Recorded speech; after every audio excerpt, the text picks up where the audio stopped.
And that's the national anthem here on Big Dog Country FM 105.5 as we get set for homecoming night. Wayne County, South Effingham, the Mustangs in town, 0-1. Wayne County 1-0, about 9 minutes away from kick here at JC Stadium. Good crowd on hand for the homecoming festivities. And just, again, glad they were able to get the parade in after all the logistical nightmare with the storm coming through. I understand a lot of the scarecrows were the big victims downtown. I saw it one downtown. Not many scarecrows left. So again, that Archfest set for October 27th. Still a few scarecrows around, but a lot of them look like they were damaged. I know the one by the old Barnett Bank, Jake Fromm. It's back up, though. Back up. They did a good job putting him back up. But I'm sure some other people working on the scarecrows may have put them back out there in the next couple of days and get them ready for the Archfest. But again, that storm got lucky. Dodged a bullet. Panama City got crushed. Mexico Beach, Albany, Bainbridge, some cities in Georgia really took a hit. But again, fortunately, not a lot of damage here in Wayne County. People lost some power for a while, but Georgia Power was out quickly to restore that power. So again, dodged another bullet, and our thoughts and prayers are with everybody that was affected by the storm and the hurricane. Again, it's Wayne County and South Effingham here tonight. Homecoming night. There should be a game that Wayne County wins here tonight, but you just don't ever know. As Coach Cribb mentioned, the coaches show South Effingham is one of those teams that's coached extremely well, and they'll give you a battle. But we're hoping it's not a battle, Jay. We're hoping we get one of those statement games, get an running clock, get out of here and get ready for that short week and let these kids get to the homecoming festivities early. Again, it's 10:30 to 12 o'clock at the gymnasium.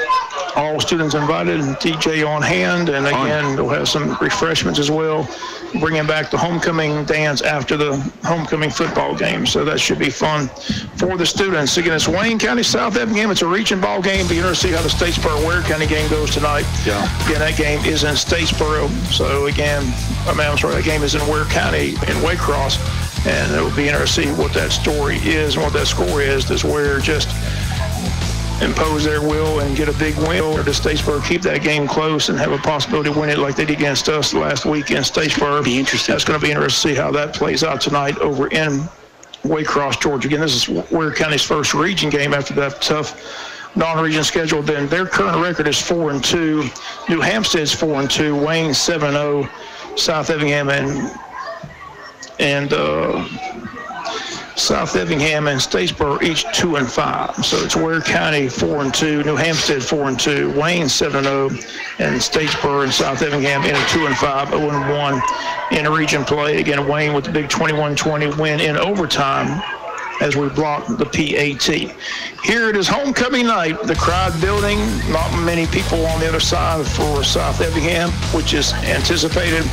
And Wayne County expected to go out and impose their will, get a big win here tonight, have the homecoming queen in her court. We'll have that for you live.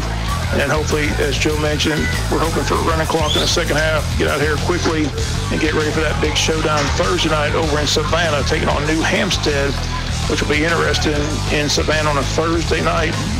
Just everything, schedule change, everything. Like I said, Joe, that has trap written all over it, as you mentioned. So be interesting to see what Coach Cribb says after the game and about Monday night when we come to Touchdown Club.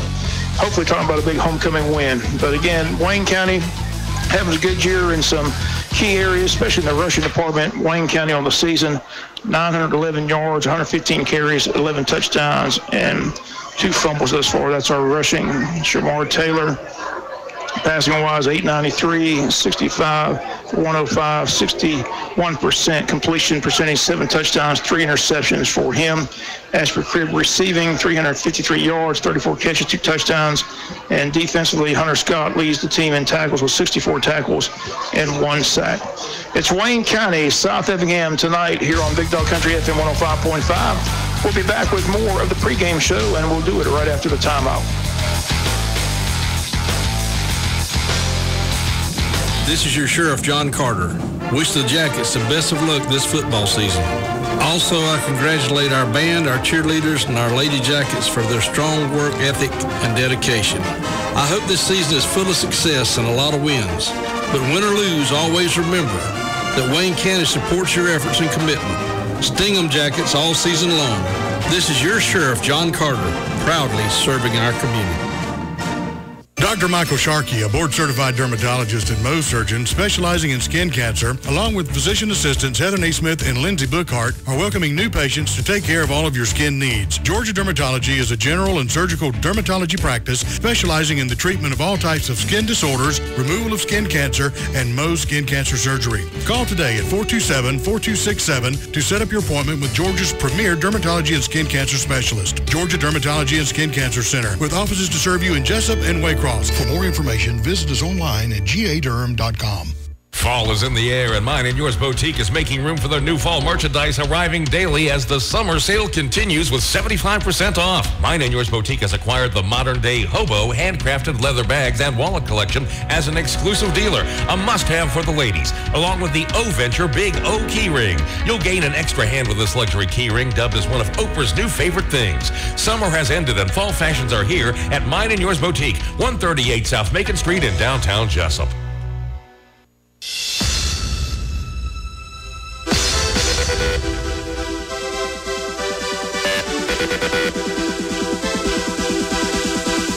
On the Big Dog, WIFO Radio, 105.5 FM, Jesup. Less than 3 minutes away from kick. Wayne County South Effingham here tonight at JC Stadium. Captains making their way to midfield. And Wayne County's captains for tonight: Ashby Cribb, Pat Rogers, MJ Fuller, and number 55 for Wayne County. And that's Hunter Scott for the Yellow Jackets. So those are your captains. All seniors, all here on homecoming night. Special night. Always do homecoming. Remember your homecoming games? Yep, sure do. Yes, sir. Were you ever an escort? Or were you playing? We didn't do that. We didn't. When I went to high school, we didn't do that. They had homecoming, but they didn't have. They had that, but they didn't have escorts. Any of that. Wayne County football team making their way into the stadium. Let's listen in.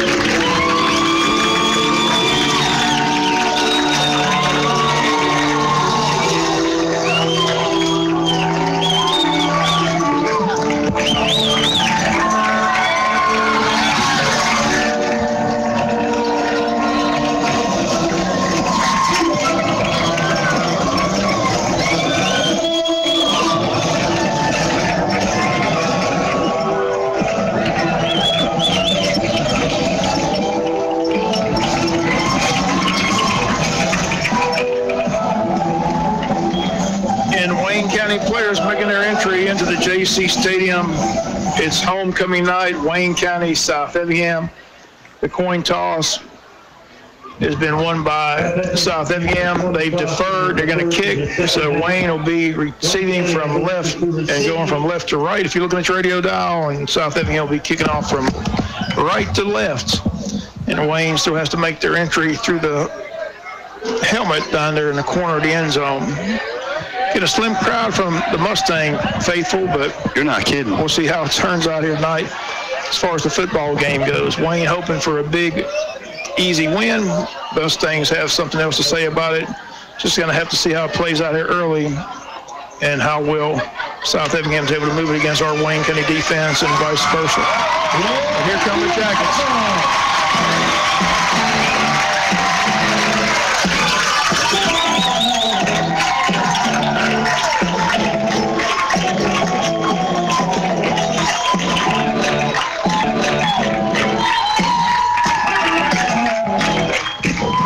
We are ready for football here tonight on Big Dog Country FM 105.5, the World Wide Web. Homecoming night 2018.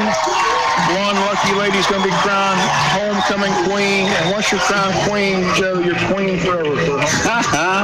They bring all the homecoming queens back. I remember not long ago they had all the queens back that are still living with us. So they had a good turnout for that. But a lot of people here, as I mentioned, homecoming night, some reunions taking place. A lot of people make it back just for this ball game. Brings back memories to be at your alma mater, the gold and white of Wayne County. Hopefully Wayne can keep this winning streak alive. 7-0. Looking to go 8-0. And we'll mention it now because we're getting close. We are on the verge of history. There's only been one regular season, undefeated season. That was in 93 with Coach Paul Connor. This team's 3 wins away from doing that. They get the win tonight. They're a Thursday win and a Statesboro win. A Ware County win here at home. for doing just that. So that'll be something to look forward to, see how it plays out. But again, first things first, Wayne's got to win this game here tonight against the Mustangs. We're hoping it's an easy win. Most people project an easy win. AJC puts those lines out. The line was 36 by the AJC. 36. That's the most I've seen a Wayne County team favored this season. Long time. That's a long, wow. Even more than Long County. Yeah, we joke about those lines, but if you go back and look, they're right a lot more times than they're not. They're close. They're very, I don't know who's doing it, but they're very close. How do they do that? Even close even the first game of the season when really nobody knows who has what. They say they put a lot of stats in there. It's all computerized, things like that, but just can't really tell. Wayne ready to return the kick. Bob, what did we see this morning? That Wayne County is number 6 in 5A football in points allowed? Points allowed in the entire state, which is a good thing. In 5A. In 5A. But statewide 5A. Right. Not just, That's pretty good. That's pretty good. And a lot of that, I would love to see what our points per game in the second half is. I bet we'd be number 1. Because I know 3 or 4 games we shut teams out in the second half. The adjustments, we talked about all season, Joe, the fact that they're able to make adjustments and shut people down during the second half, it's been fun to watch. We talk about that defensive staff. There's some excellent coaches on the defensive staff. Chris says all the time, all those guys could be head coaches or have been head coaches. Definitely, no doubt. Bubba Walker, Mikey Ward, Tommy Adams. I mean, there you got some talented people coaching that defense, especially guys like Ward and Walker. I mean, people don't understand how well connected Bubba Walker is. What a great coach he is. Was a grad assistant under Mark Rick, was on defensive coordinator for Bush Probst, won 30 in a row. Right, 30 in a row at Colquitt. So very knowledgeable defensive coach, Bubba Walker, also the golf coach for the Yellow Jackets. South Effingham comes out with a squib kick, and they may have gotten it right off the bat. I think Wayne fumbled it, and South Effingham got it right at midfield. So they come out with a little trickery. Wayne County not ready, and South Effingham's got the ball, I do believe. No, they're saying Wayne got it back. We did get it back. Ty Anderson was able to fall on it. Man, good job, Ty Anderson. I thought for sure the Mustangs had it, but Ty Anderson able to get under there and get the ball. It's Wayne's ball, so the strategy backfires. We've got it in midfield here to start the first drive. Interesting strategy here, Bob. A lot of times when you have to come up with trickery early, you're overmatched. Well, I kind of like the call. I thought it caused off guard. I thought for sure, we're looking at it live. It looked like the Mustangs had it, but you never know what happens at the bottom of the pile. Great job, Ty Anderson, getting that ball back for Wayne County. So we start 1st and 10, their own 50, and we hand it to a back coming through. That's Khalees Hadley, number 15, and he gets it down to the 48. So Hadley in there for the start, gets 2 yards, and they got some big boys on defense, Joe. Got some good-looking athletes. Henry Priest, number 7. Also out there, number 92, Julian Childers. Big, strong defensive line. 2nd down and 8 for the Yellow Jackets. Again, going left to right if you're looking at your radio dial. Going to throw a bubble screen to Ashby. Ashby's got it. Ashby gets to the 45. South Effingham's Mustangs are there defensively to shut him down as he gets to the 44. Interesting, Bob. He was able to get an extra 2 yards, like he just scored it through the middle of the pile to get an extra 2 yards, get it to the 43. Looks like about a 3rd and 4. 3rd and 3, 3rd and 4. Yeah. 3rd and 3 is the call. The ball's at the 43. You got to get to the 40 for the first down. Bob, you got Trevin Wallace one-on-one at the top of the screen with a corner who's probably 4 or 5 inches shorter than him. I look to see him maybe hit that. They're going to give it to MJ. MJ's got the first down as he gets to the 40, maybe the 39-yard line. That's good enough for 1st and 10 Wayne County. So they go conservative. They give it to MJ. MJ pushes forward for the first down. Again, MJ's the one with 911 yards, 115 carries, 11 touchdowns, 2 fumbles on the season. I'm sorry, Bob. That wasn't Wallace. That was Trey Patterson. 1st and 10 Wayne at the 40-yard line. Ball 10.5 minutes to go, opening quarter. Wayne on their opening drive. Again, the Mustangs tried an onside kick, and it didn't pan out. Taylor going to throw his first pass down the sidelines, and he overthrows Victor Andrews. Andrews out of the backfield wide open, but the throw over his head, incomplete, 2nd down and 10. Nice looking route, nice looking play. Andrews was wide open, and if he catches it, possibly takes it to the end zone. Yes, Bob, I think he absolutely goes for a touchdown. He had a step on him. He just overthrew him just a much. But again, when you're going to make a throw like that, you don't want to underthrow that ball. So if you're going to err, you want to make sure you don't underthrow it. Interception city. And Shamar, a little too much mustard on that one. 2nd down and 10 from the Mustang 40-yard line. Taylor going to throw out here, and it's incomplete. Intended for Khalees Hadley, and Khalees Hadley saw number 31 coming in his rearview mirror. He said, I'm out of here. 31, Eric Norman, the defensive back, was right there, and Hadley wanted no part of that. 3rd down and 10, 10:07. I still look, Bob. I mean, if you look on the top here, you got Treg Patterson. I mean, he's got a corner on him, Bob. That look how much taller he is than him. I mean, I think it's jump ball city down the sideline. 3rd and 10. So no help. Call here. Mustang is coming. Taylor's got time. Now he's going to run. In trouble, gets hit from behind. He's not going to get the first down. He's going to be well shy. Gets down to about the 37.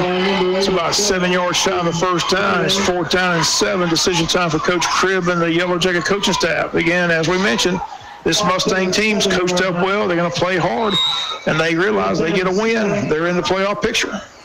Bob, looks like Weston Franklin, the big left tackle, is limping a little bit.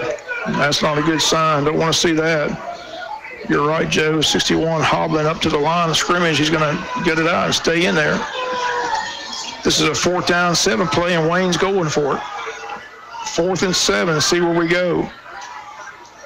Showing blitz. Taylor's got time. Throws in the run. It's complete.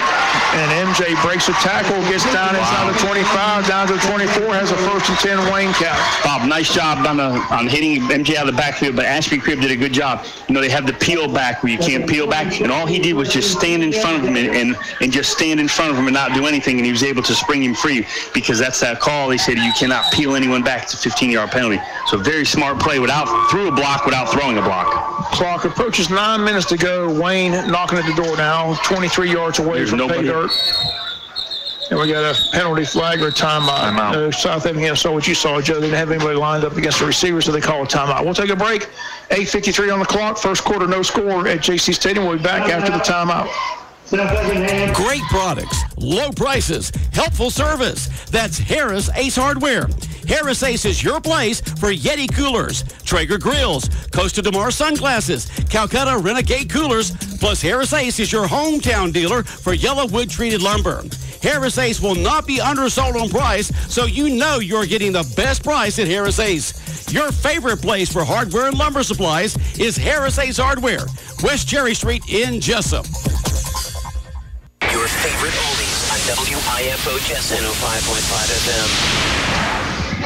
8:58 on the clock, not 8:53. I apologize for that. 8:58, no score. I want to give a shout out to our crew that went with us to TCU, the mayor, Mark Surdich, Bob Smith, on the way to Baton Rouge to watch the Dogs and LSU. Hope they have a safe trip. Hope they bring back a win on Saturday afternoon. But we enjoyed our time in Texas. It was fun.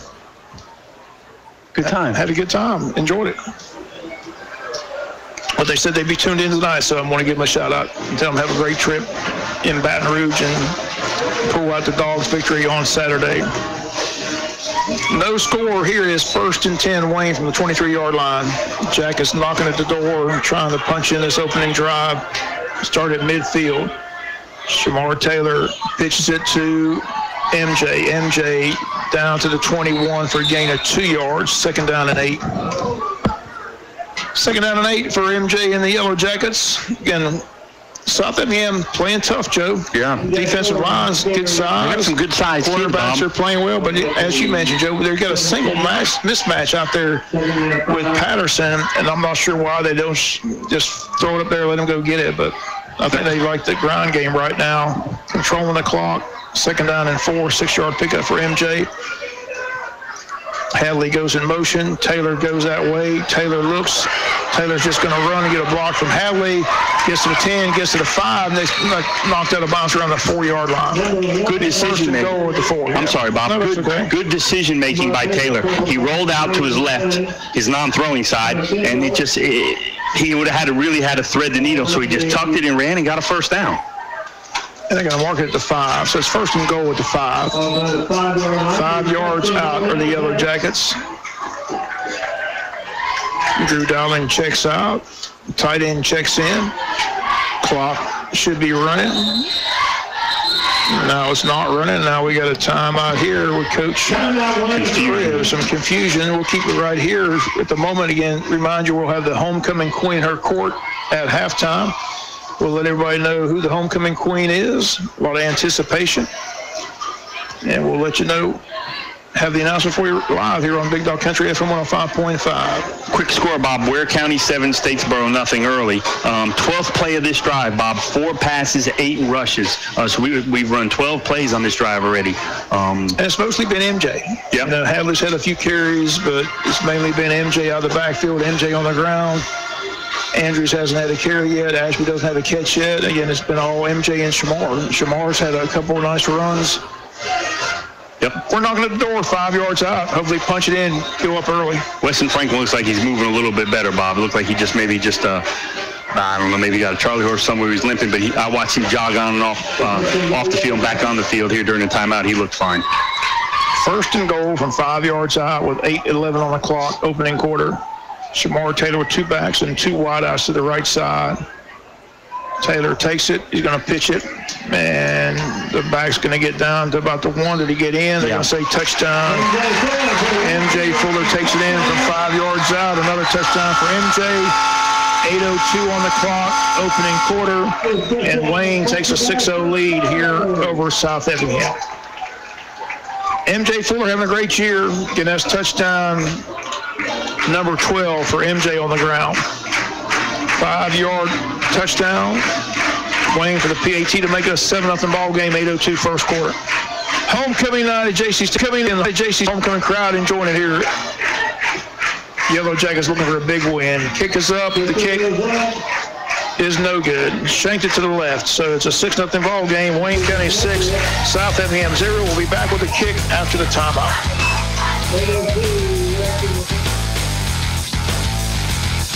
It's a new and better way to buy. It's live market pricing at Neesmith Chevrolet Buick GMC on East Cherry Street. We constantly monitor auto websites to offer the most aggressive market prices. The low market price is our live market price. That's why we're the home of the no-hassle deal. Save time, save money, and know for sure that Neesmith's live market prices are the lowest possible price that we can offer. Neesmith Chevrolet Buick GMC, home of the no-hassle deal. Chevy, find new roads. WIFO Radio in Jesup, 105.5 FM, The Big Dog. I thought he made a good decision. 6-0 Wayne County here at JC Stadium as we get set for the kick.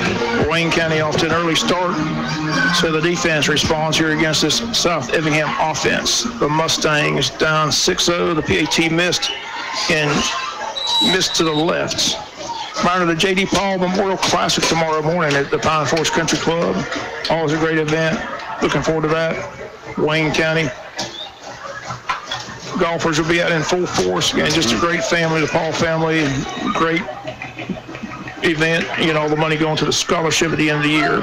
Short kick taken by South Effingham at the 25. Goes in a retreat mode. We'll see where they spot it. Looks like he's going to lose a couple of yards. He's going to put it back at the 22-yard line.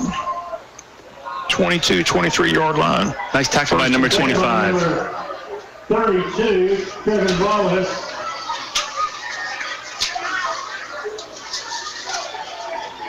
First and 10 for the Mustangs. See who their quarterback is. They got several on the roster. We'll see which one comes out. 23-yard line. It looks like number 8 is going to be the quarterback, Cameron Edwards. Here's at number 2. Number 2, Jackson Taylor. Taylor, the quarterback, going to keep it and got a wide open running room to the right side on a bootleg, takes it across the 35 out to the 37-yard line. He just faked it to the back and just held it, and nothing fancy, just went the other way, and there was nobody there. Yep. That's the same play Richmond Hill ran all day long. Remember? That's right.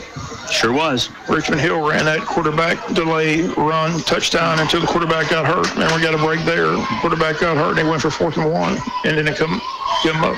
There's a big hole, and number 8 runs right through a big hole. Cameron Edwards, 1st and 10 Mustangs across the 45 up to the 47, 48-yard line. Here come the Mustangs. They're not going to lay down, Joe. They don't care what the line score is. They don't care about records. They know they have to have a win. Coach Cribb said all day long, this is a well-coached football team, and they're well-disciplined. They got some good athletes. And it'll be interesting to see how it all plays out. And right now, they've got 2 big first downs. 1st and 10, ball at the 46-yard line. And this time, Wayne County's defense pushes them for a short gain of about 2, maybe 3.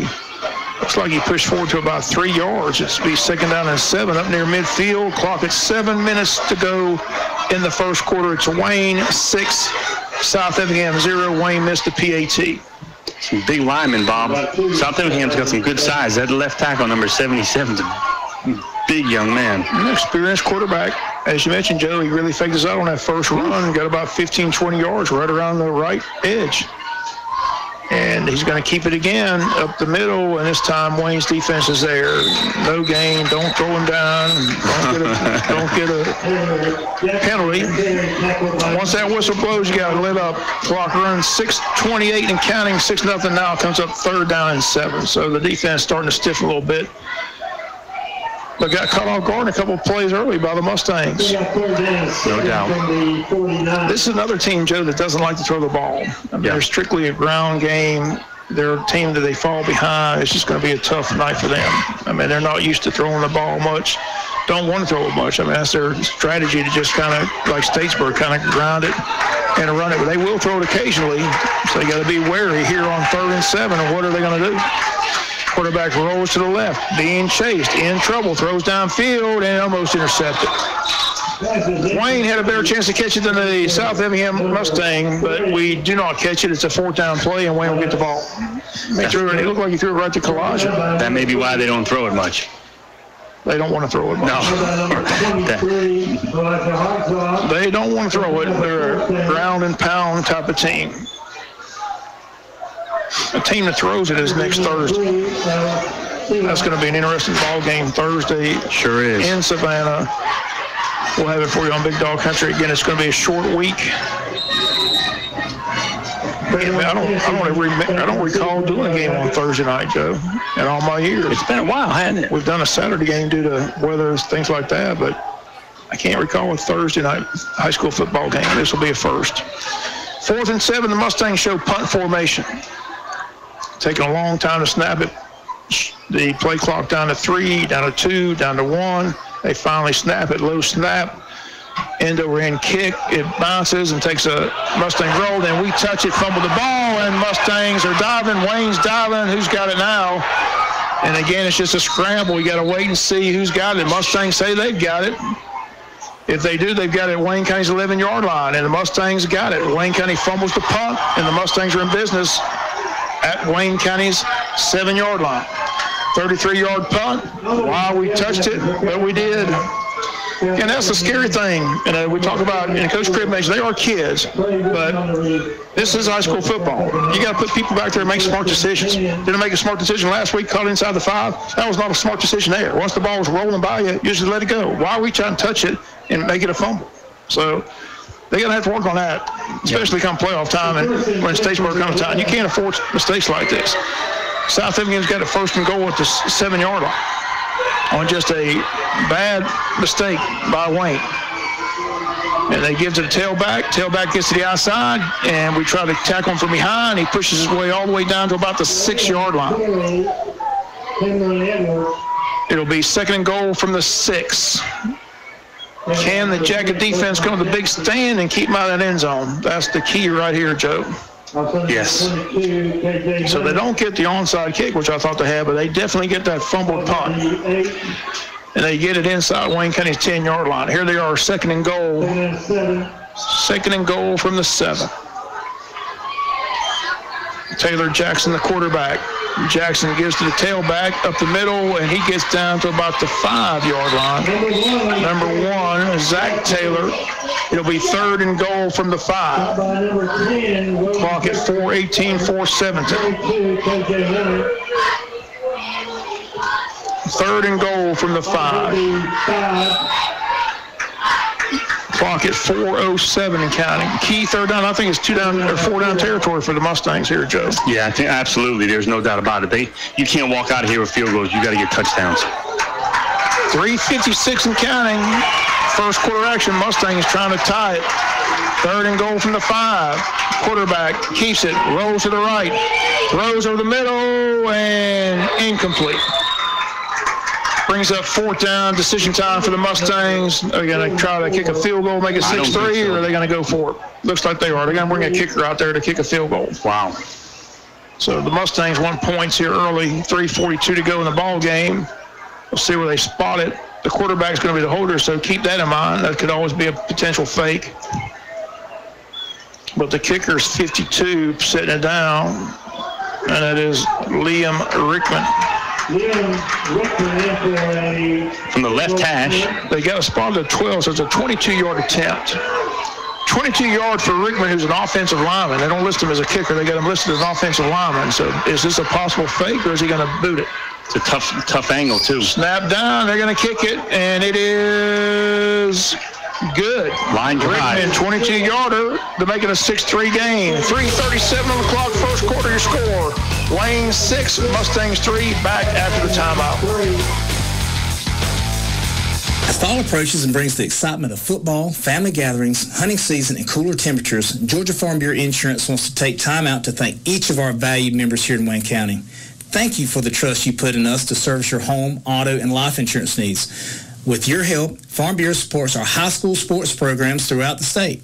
If you haven't taken a look at what we offer, stop by, say hello. We're right here on Orange Street, right across from the football stadium. Or just give us a call at 427-9312. Ask for Dustin Dunham or Miles Feldman. Please on the Big Dog, WIFO Radio, 105.5 FM, Jesup. 6-3, you got a baseball score. Baseball playoffs start tonight. Beans, who you got going to World Series? I've got the Astros and the Dodgers. That's who I'm going with. I'm going with Houston to repeat. Going for the local boy from South Effingham, Josh Reddick. Good guy, does a lot for that community, gives back. Glad to see Adam Wainwright sign a 1-year extension with the Cardinals. That was good news to see. So, Beans, I'm going to disagree with you. Who you going with? I like the Astros too because I can't root for the Red Sox for nothing. But I also going to go with another onside kick, and everybody's scrambling. The question is who's got it. Let's wait for the official call. They say Wayne's got it at the 38. Sorry, Joe. Didn't mean to interrupt. That's okay. I'm going with the Brewers. Going with Milwaukee. I think the Brewers are destined. Yep. Got to go for the Dodgers. Ernie Bowen's a big Dodger fan. He's on our breakfast group, so I can't pull against Ernie. Got to go with the Dodgers. Pulling for the Dodgers and I think Houston, but I think Houston's going to win it all. I think they're going back to back. They got the pitching, they got the athletes, so I like the Astros. They used to be in the National League. That's right. 3 minutes left to go in this first quarter. It's a 6-3 ball game. Wayne with a touchdown and the Mustangs with a field goal. Victor Andrews has it, trying to get to the far side and does, and gets down the sidelines and gets up across the 45 up to the 47-yard line. That's good enough for 1st and 10. Wayne County picks up 10, 11 yards. 1st and 10. They'll stop the clock and move the chains. 1st and 10, Yellow Jackets.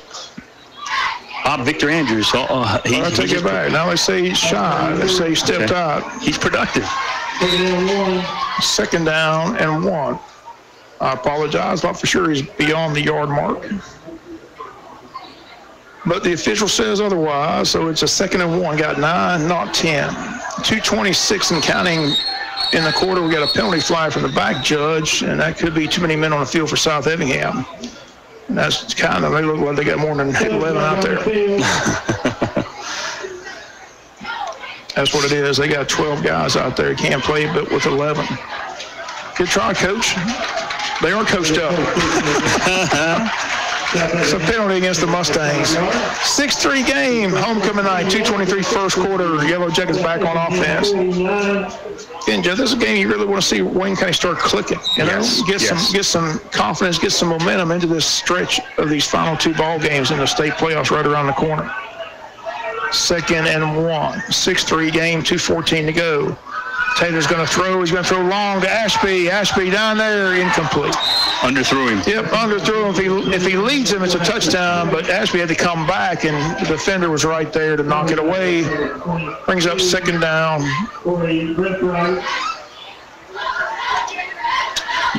And 10.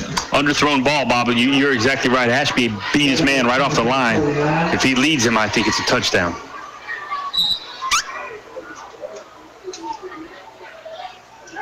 Second down and 10. Ball at the 49-yard line of South Effingham. 2:05 left to go in the quarter. 6-3 game. Wayne.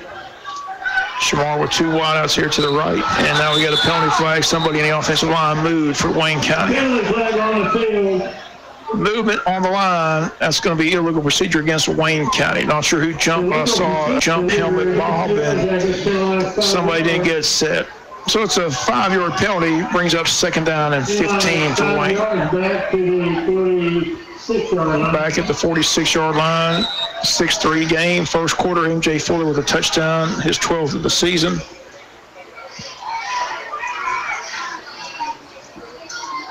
Wallace checks out. Drew Dowling, Craig Patterson checks in.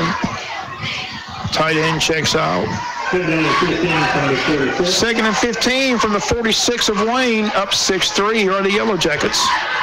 Man comes in motion far side. Taylor has it. Looks that side. Now looks the other way. Now he's going to run. Has some open grass. There he goes. 50, 45, 40, 35, 30. Flag comes flying out. He steps out of bounds down around the 25. But a penalty flag came out, and we'll see what this call is. Could be a block in the back. Could be a hole. Could be hosted anything. Two flags in that area, Bob. But we saw a burst out of Shamar, Bob. He showed a really good burst. Showed that he does have excellent speed. Wayne County retreating, so we did something illegal here. You see, plays like that, normally see a push in the back or a hole, something like that. We'll see what the call is by the official. Clock at 1:29. But he had a lot of room. The penalty was not needed. No. Shamar had the running room all by himself. Let's see what the call is. The hole. Now, it's going to be from the spot, Bob. So if they're marking it from, it was second and 15, 10 yards from the, depends where they're marking from the spot. So it looks like it's going to be second and 11. So actually, you're going to get 4 yards out of it. Well, they got it all the way back here at midfield, but you're right, Joe. They got it marked second down and 11. Second and 11 with 1:25 on the clock and counting here first quarter. Shamar Taylor shotgun, looking over the middle for Ashby, and again, a little bit too high. Ashby wide open on a slant, but Taylor's throw too high. It'll be third down and 11. Ashby did a good job, Bob. He faked like he was going downfield and just came across the middle on that slant, and he was wide open. We just couldn't finish the play. Yeah, we mentioned all the time, he runs such great routes. He's not a first-team All-State receiver for nothing. This kid's fun to watch on a Friday night. I mean, he's one of those guys you pay admission just to see play. This kid is so much fun to watch. Runs great routes. We're just a little bit off right now. Kind of like Big Ben Antonio Brown. It says like Wi-Fi. It's always connected, but sometimes it's working well, sometimes it's not. Third and 11. Taylor, straight drop. Going to go long to Ashby. Ashby down the sidelines. Got pushed. Do we get a flag? We do get a flag. Good call by the official. No doubt about that. Unfortunately, it's not like the pros. You don't get it at the spot. There'll be a 15-yard penalty against South Effingham. Interesting formation there, Bob. And there's also a penalty flag in the Yellow Jacket backfield. I think you may get a roughing. You may get a roughing. You may get 30 yards in penalties here. You may get a pass interference and a roughing the passer. Interesting formation. Yellow Jackets put all 3 running backs in the game in a diamond set, and when they did that, they brought 8 men into the box, and they let Ashby go one-on-one. So I think that was by design. That was a well-thrown ball. No, Ashby, without the interference, probably makes that catch. Yes. But again, a good call by the official. I wish he was in Statesboro last week. Would have had a touchdown. 6-3 game. Roughing pass. Again, we do. You mentioned we got 2 penalties against the Mustangs. So do we get to 30 yards? Well, it's only 50, so it'll be half the distance. So 25 yards of penalties is probably what you'll get, because you'd have to be on the 40 to get 30 yards in penalties. So I didn't see the roughing the passer. That happened after he threw the ball. Yes. So, but the official threw that flag. We should get around the 25, Bob, if I'm they just walked off at 15 yards for the unsportsmanlike. I think you just get 1, Joe. I think you just get those. Supposed to get both because of roughing the passers. I think you just get the 15-yard penalty. Either one you take, and you get one, so you get a 15-yard penalty. Because the roughing the passer wasn't after the play. It was, right, if it's after the play, like a personal foul, then you get both. 1:05 to go in the quarter, 6-3 Wayne County. Same formation, 3 receivers. Man comes in motion. That's Victor Andrews. Andrews cuts up the middle. Good run, breaks the tackle. Tries to get to the outside. Can't get there, but gets inside the 30 down to the 29, 28-yard line. Should be good enough for 1st and 10 for Wayne County. Victor Andrews, Bob, Mr. Dependability. Every time he touches the ball, he gets 7-8 yards a clip. Wayne County, very balanced, Bob. 6 passes, 8 rush. That was their 8th rush. 14, 6 passes, 8 rushes. Coaches speak highly of him, Joe. They really do. I've never heard Coach say anything bad about Victor. They're high on him, love his ability, love his big play capability as well. 1st and 10 from the 24. Clock under a minute to go in the quarter. Wayne 6, South Effingham 3. Taylor's got it, looking. Rolls to the right. A lot of room. He's going to take it. 20, 15, 10, 5. Touchdown, Shamar Taylor. Shamar Taylor from 24 yards out showed that burst that Joe talked a while ago, and Wayne's on the board. 12-3 at the moment. 12-3, 13-3 with the PAT. 34 seconds. Great decision-making, Bob. He tried, his receivers were covered, and everyone was dragging towards his left, and he just took the ball off and ran to the right. All the defenders were on the left side of the field, and again, he showed that burst. Excellent speed. And that's what Shamar brings to that quarterback position. I haven't seen a lot of it this year, but I think you're going to see more and more of it as we head down this stretch against New Hampstead and against Ware County. Sees that green grass, just takes off. 24-yard touchdown, gonna fake, go for 2. Ashby's got it. Ashby going to the corner. Ashby gets in for the 2-point conversion to make it a 14-3 game. Wayne County 14, South Effingham 3, 34 seconds to go in the quarter. We'll be back with the kick after the timeout.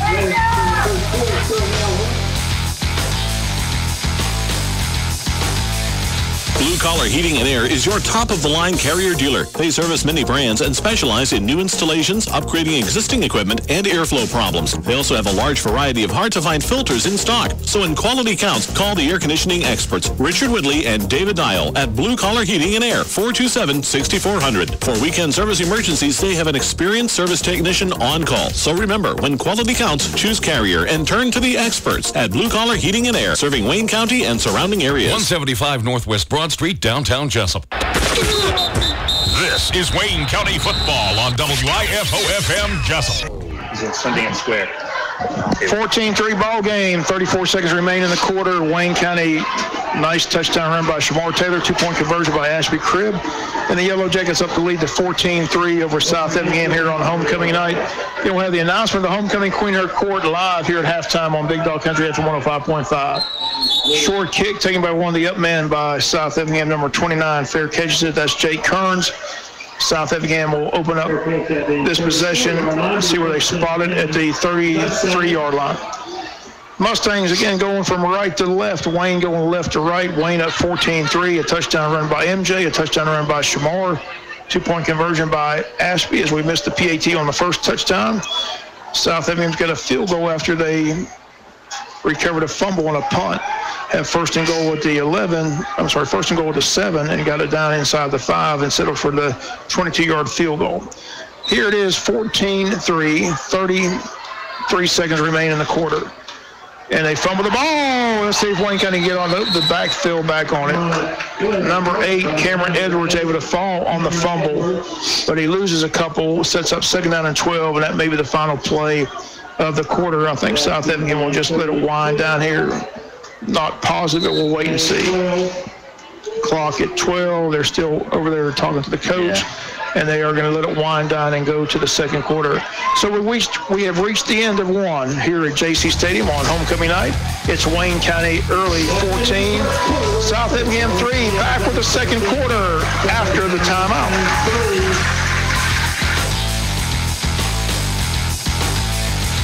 Jones Prescription Shop, just like the Atlanta Braves, have all the bases covered. From shingles and flu shots to prescriptions and all of your pharmaceutical needs. Stop by and see pharmacist Myron Anderson and the friendly staff, open Monday through Friday, 9 to 6:30 and Saturday 9 to 1. Jones Prescription Shop, 101 Peachtree Street. Call 427-8825. 427-8825. Jones Prescription Shop, official pharmacy sponsor of Atlanta Braves baseball on WIFO and WLOP. The rock and roll on WIFO Jesup 105.5 FM. Christian, but the middle name. Second quarter about to begin. 14-3 Wayne County off to a quick start. Hopefully it'll continue here in the second quarter. Crown a homecoming queen, run the clock nonstop second half. Get out here, get ready for a Thursday night game at New Hampstead.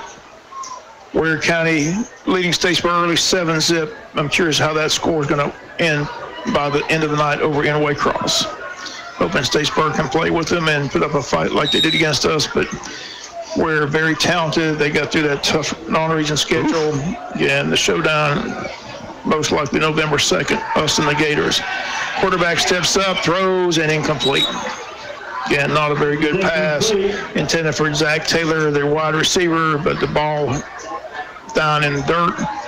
Incomplete pass. Brings up 3rd and 12. 11:53 to go till halftime. Again, we'll have the halftime announcements here. Homecoming night at JC Stadium. One lucky lady going to be crowned homecoming queen. I'm glad they were able to get the parade in this afternoon. Again, get crowd on hand for the downtown parade. Homecoming night. Again, they do have a dance after the game at the school. 3rd and 12, facing the Jacket defense. See if we bring pressure. Roger showing blitz. Here they come. Quarterback keeps it and breaks free and has a first down. Wow. Once again, the quarterback just delays, finds the seam, and gets across the 45 up to the 46-yard line. 1st and 10 South Effingham. He did like your guy, Bob. Le'Veon Bell just kind of sat, waited to see where the hole opened, and just ran right through it. Taylor Jackson, you can tell they've seen some film, and this looks familiar to what, like I mentioned, Richmond Hill's quarterback was able to do successfully against Wayne County's defense. Patience.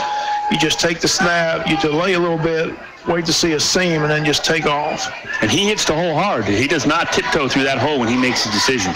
1st and 10 at the 46-yard line. They hand to the tailback. The tailback going nowhere. Hit hard to the line of scrimmage for no gain. Good job by Amari Bunch. He wrapped him up and threw him down. It'll be 2nd down and 10. No gain on that play. 11-minute mark approaches till halftime. Wayne 14, Mustangs 3. 2 games after this one on the regular schedule. A Thursday night game in New Hampstead and then the big showdown with the Gators here at JC Stadium November 2nd. We got an open week after the Thursday night game. It'll be the first open week since the beginning of the season.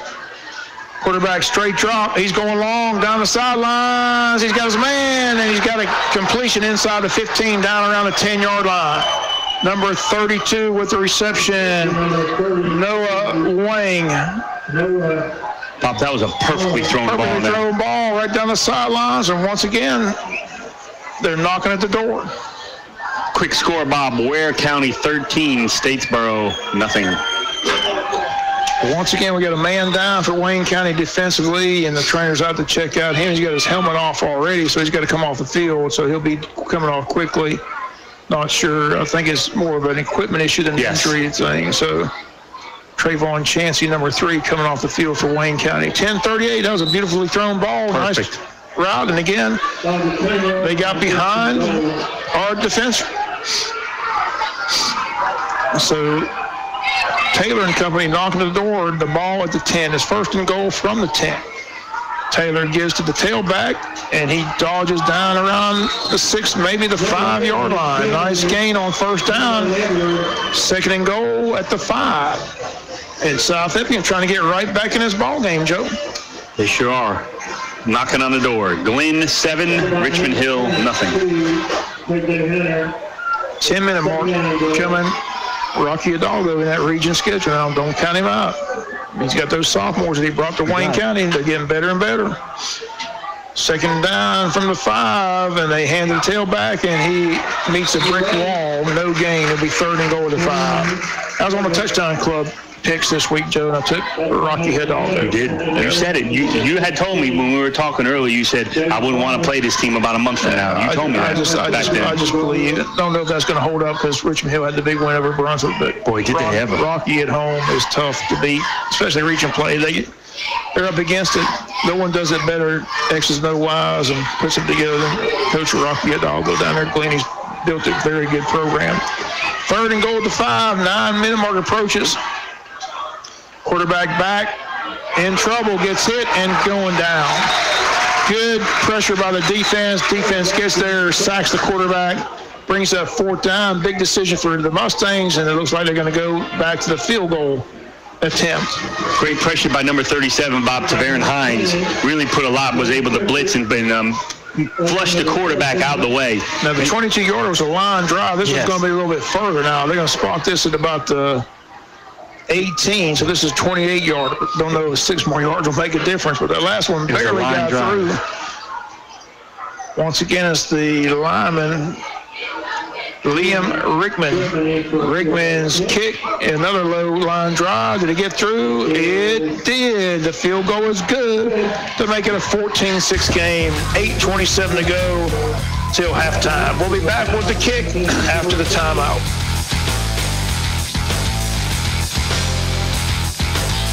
For all your medical needs, Tim's Home Medical on South 1st Street in Jesup has you covered. Oxygen, CPAP equipment, wheelchairs, walkers, hospital beds, plus specialty medical equipment from a local company that cares. Tim's Home Medical can handle Medicare, Medicaid, and private insurance billing, as well as family records for tax purposes. Tim's Home Medical, owned and operated by Tim Sloan, 918 South 1st Street in Jesup. Tim's Home Medical. Call 385-2490, 385-2490. Motown, soul, and rock and roll on 105.5 FM, The Big Dog. 14-6, Mustangs hanging around here in the first half, 8:27 till halftime. Again, Wayne leads at 14-6 over the South Effingham Mustangs. Wayne to get it back here on offense. 14-6 score. We'll have the homecoming announcement for you here at JC Stadium. One lucky lady going to be crowned Wayne County's Homecoming Queen 2018. Homecoming party tonight. Dance at the school. Appreciate high school principal Britt McDaniel joining us on the pregame show. Another line drive kick, and Wayne County fields this one at our own 48-yard line. So the Mustangs are trying their best to get the ball back on the onside kick, but they're not working. Do you think their kicker's injured? Because, I mean, you got the lineman kicking who's not listed as a kicker. You've got them basically just trying to kick an onside kick every time.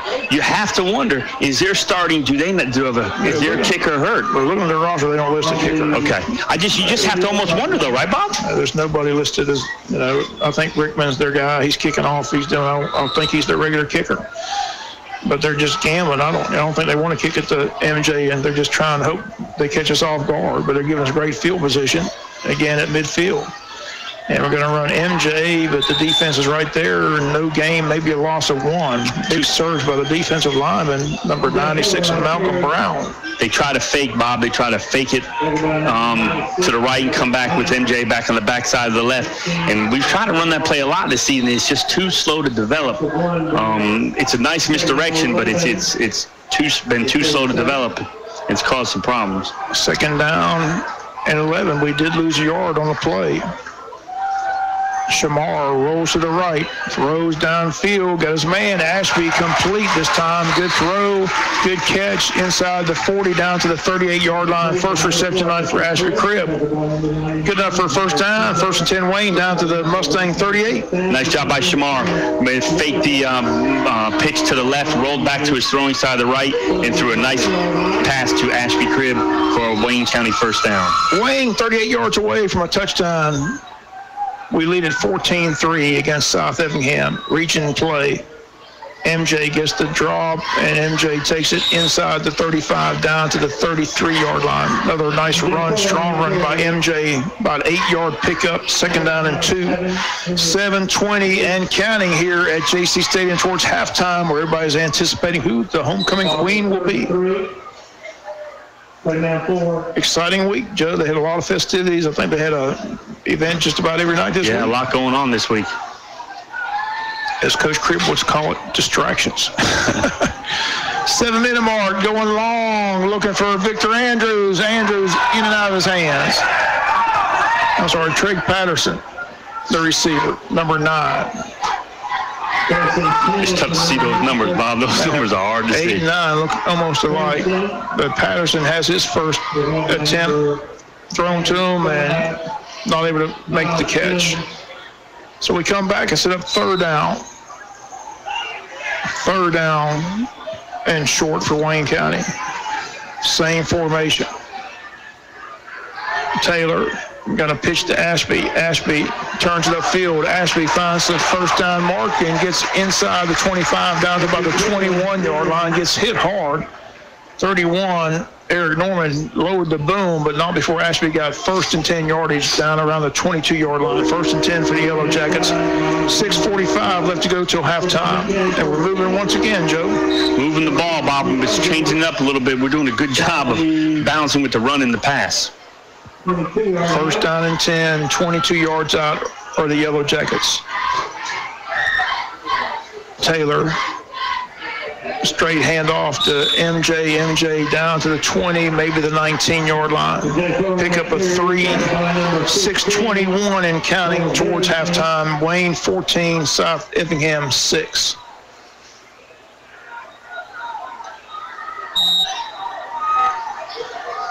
(14-6) Wayne County. Clock approaches 6-minute mark. We've used a lot of the 3 running back set a lot tonight, Bob, a different formation with MJ, Victor Andrews, and Kaliz Hadley all in the game at the same time. Play clock under 10. Wayne, 2nd down and 7. Taylor, straight drop, looks, throws out in the flag, got his man, but he overthrows MJ Fuller. MJ had a lot of green grass in front of him. That could have been a touchdown. But once again, just a little bit overthrown by Shamar Taylor. Shamar did a good job, Bob. He checked down. He looked at the slant. The slant was a little bit covered, so he went to his check down receiver. He was open. Just couldn't get it to him. He is 3 of 9 for 30 yards here so far in the first half. 5:45 and counting. 14-6 Wayne County. 3rd down and 7. Shamar Taylor with the snap, back to pass, looks downfield, steps up in the pocket and gets hit hard and goes down, is sacked behind the line of scrimmage back to the 27. And now it's decision time for Coach Cribb and company. I think we're out of field goal range. Really don't want to punt, so I guess we'll go for it here on 4th down and about 12. It'd be about a 44-yard field goal. I think that's out of our range. No sense in punting, I don't think. I think we're just going to go for it and hope we can come up big here and hit pay dirt. Clock approaches 5 minutes to go. 14-6. Coach Cribb will roll the dice here on 4th and 15. The ball back at the 27. See if he can hit somebody down the seam or over the middle. Rolls to the right, looks. Now he looks to the left. Now he's going to throw across his body, which is dangerous, and it's almost intercepted. It's incomplete, and South Effingham gets it on the change of downs. Never a good thing to throw across your body. That's a dangerous thing for a quarterback. Whistles are blowing. I don't see a flag or anything. I think they're doing a water break, Bob. So they're going to do a water break. We'll take a break as well. 4:44 to go till halftime. It's a 14-6 game in favor of Wayne County over South Effingham. If you can't compete, you can't win. No one knows that better than Summit Sports Medicine and Orthopedic Surgery. Our team is highly trained to treat sports injuries, from pulled muscles to broken bones. We also offer same-day emergency appointments. You can always count on us to get you back in the game. To learn more about Summit Sports Medicine and Orthopedic Surgery, call 912-466-7340 or visit sghs.org/summit. The heart and soul of rock and roll. 105.5 FM, WIFO. 14-6, 4:44 left to go. It was a water break. South Effingham comes back out on offense. They've got 2 field goals by their kicker, Liam Rickman. One from 22, one from 28. Those are their 6 points. Wayne's got a 24-yard touchdown run by Shamar Taylor and a 1-yard touchdown run. This ball is intercepted, and Wayne's got a chance to take it back, and they tackle him inside the 15. Elijah Hartsock with another pick, and he keeps on going up that statewide rankings. That's number 5 on the season for Kalasha. And again, he's in the top 10 statewide in picks this year. Elijah with the nose for the football, an interception gives Wayne County the ball right back. And we're knocking at the door down around the 14-yard line. Nice play by Kalijah. Quarterback Taylor tried a quick slant, and Kalijah stepped right in front of the receiver and picked it off. Nice looking defensive play by our cornerback, Kalijah Hartsock. 1st and 10, Wayne at the 14-yard line of South Effingham. MJ up the middle. MJ going to take it in. Touchdown, Wayne County. That's how you get turnovers, the points off turnovers, Bob. MJ Fuller, 14-yard touchdown run. Time on the clock, 4:27. Makes it a 20-6 ball game at the moment, pending the PAT. Nice strong run by MJ Fuller again. Again, 14 yards out for the touchdown. Reyna on for the PAT. Jack Reyna make it a 21-6 lead for Wayne County. 4:27 to go until halftime. Snap down. The kick is up, and this kick is good. Wayne 21, South Effingham 6. We'll be back with the kick after the timeout. Quality Pre-Owned Vehicles of Jesup. It's more than just the name of the dealership. It's what they strive to provide to you, the customer. Not just the car, truck, or SUV that you purchase from Quality Pre-Owned, but the attention and the service you receive. That's Quality Pre-Owned Vehicles of Jesup, 225 North 1st Street in Jesup. Call 427-0883 or see their inventory on the web at qualitypreownedjesup.com. True oldies on WIFO Radio in Jesup, 105.5 FM, The Big Dog. Good. And again, Presley Kane, the kicker of the PAT, Wayne County 21 and South Effingham 6. So apologize for that. Presley Kane, the kicker. Guess the PAT, we're up 21-6. Update from Ware County, wearing out Statesboro. Yep. 21's it. I've gotten 2 scores. I've gotten 20-0. I've gotten 13-0.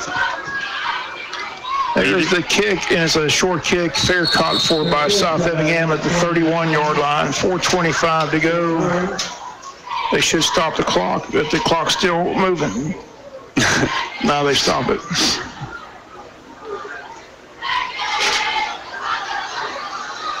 Besides a few big plays, it's the same as last week, Joe. Besides a few big plays, not a lot of yardage.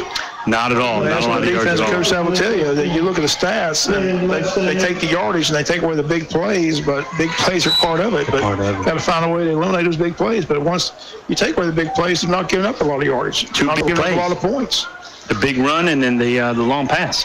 See how this final 4 minutes plays out. They get the tailback rolling to the right, tries to cut up, but can't get there. We tackle him from behind. Nice job by the Yellow Jacket defense. Tackled by number 2, Cameron Williams. Cameron Williams with the tackle for Wayne County, number 2 for the Yellow Jackets. 21-0, Ware County over Statesboro. 8. Cameron Williams with the sack from behind, or tackle from behind, gain of 2, 2nd down and 8. Clock under 4 minutes now until halftime. 3:48, 3:47. Again, we'll have the announcement of the homecoming Queen Anne Court here at halftime at JC Stadium. Send it back to Jonathan for about a 5-minute report and come right back and get ready for the halftime ceremonies here at JC Stadium. They try a draw play, nothing doing. Edwards, the ball carrier, number 8. Logan Pritchard with the tackle. 3:23 and counting until halftime. Maybe we can get the ball back one more time, Joe, put another score on the board. Yeah, I think so. I think it's a 28-6 at halftime.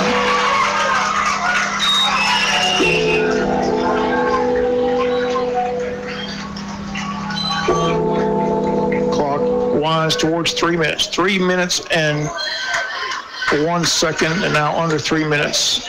21-6 ball game. 3rd and 8 for the Mustangs. Taylor going to throw it in the flat and incomplete. In and out of the hands of number 32 for the Mustangs. That is Noah Wang. The receiver had the big catch down the sidelines. 4th and 8. I think they're going to punt it back to Wayne County, so we got time. Looking at the time on the clock, 2:49. timeouts left for Wayne County, 2 left. 2 for the Mustangs, 2 for Wayne. Chance for a possible score here before half to get up 28-6. Joe, what do you think? I think definitely. I think you definitely do everything you can to get some points on the board and just get them more momentum going into the locker room. 21-6 Wayne County. Punter stands at his 23-yard line. Good snap. Another end-over-end kick. Wayne's going to come up and field it, and that's Chansey. Chansey's got the 40, brings it up to about the 46-yard line. Trayvon Chansey with a 6-yard return, and they'll start. Wayne will start 1st and 10 at their own 45-yard line. 2:39 remaining, 2 timeouts. See if we can get this in the end zone. Get up 28-6 here at halftime. 45-yard line. Again, it's marked at the 46-yard line. 2:39 to go until halftime. So Wayne is 54 yards away from pay dirt here with 2:39 and 2 timeouts left. MJ goes in motion, now gets set. Taylor with 3 wideouts in the formation. Back to pass, looking for Patterson, going to get almost sacked, now throws downfield, and Ashby comes back to help him out. Does he make the catch? They say nope, incomplete. Incomplete pass, stops the clock, 2:29 till halftime, still 21-6 Wayne County. 21-6 your score. College football this weekend, Georgia and Duke at Atlanta, 12:30 kick. Georgia at LSU, 3:30 kick on CBS TV. Southern play last night, survived a 15-13 scare against that team out of Texas, North Texas State. We pitch it to the tailback, and that's Hadley. Hadley gets back to the line of scrimmage. Good pursuit again by South Effingham. You got to tip your cap to these Mustangs. They're playing hard, Joe. Yeah, they are. Offense, defense, they're getting everything they got. They realize their season's on the line. They can't afford to go 0-2 in a region play. No. They're giving great effort for their coaching staff over there. Clock approaches 2 minutes. 21-6. 3rd down and 9 for Wayne.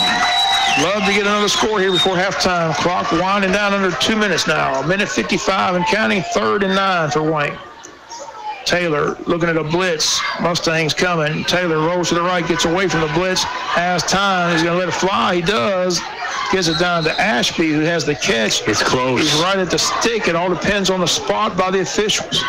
I think he's going to give it to him, Bob. He turned around. I think he put up his hand 4th down. Now they're going to say, nope, they are going to say 1st down, but the white hat overruled it. We got a favorable spot, Bob, when the one side judge passed the other side judge, it went from right foot to left foot. Ball now at the 44-yard line of South Effingham. A minute 28 and counting. That was our 8th first down of the first half.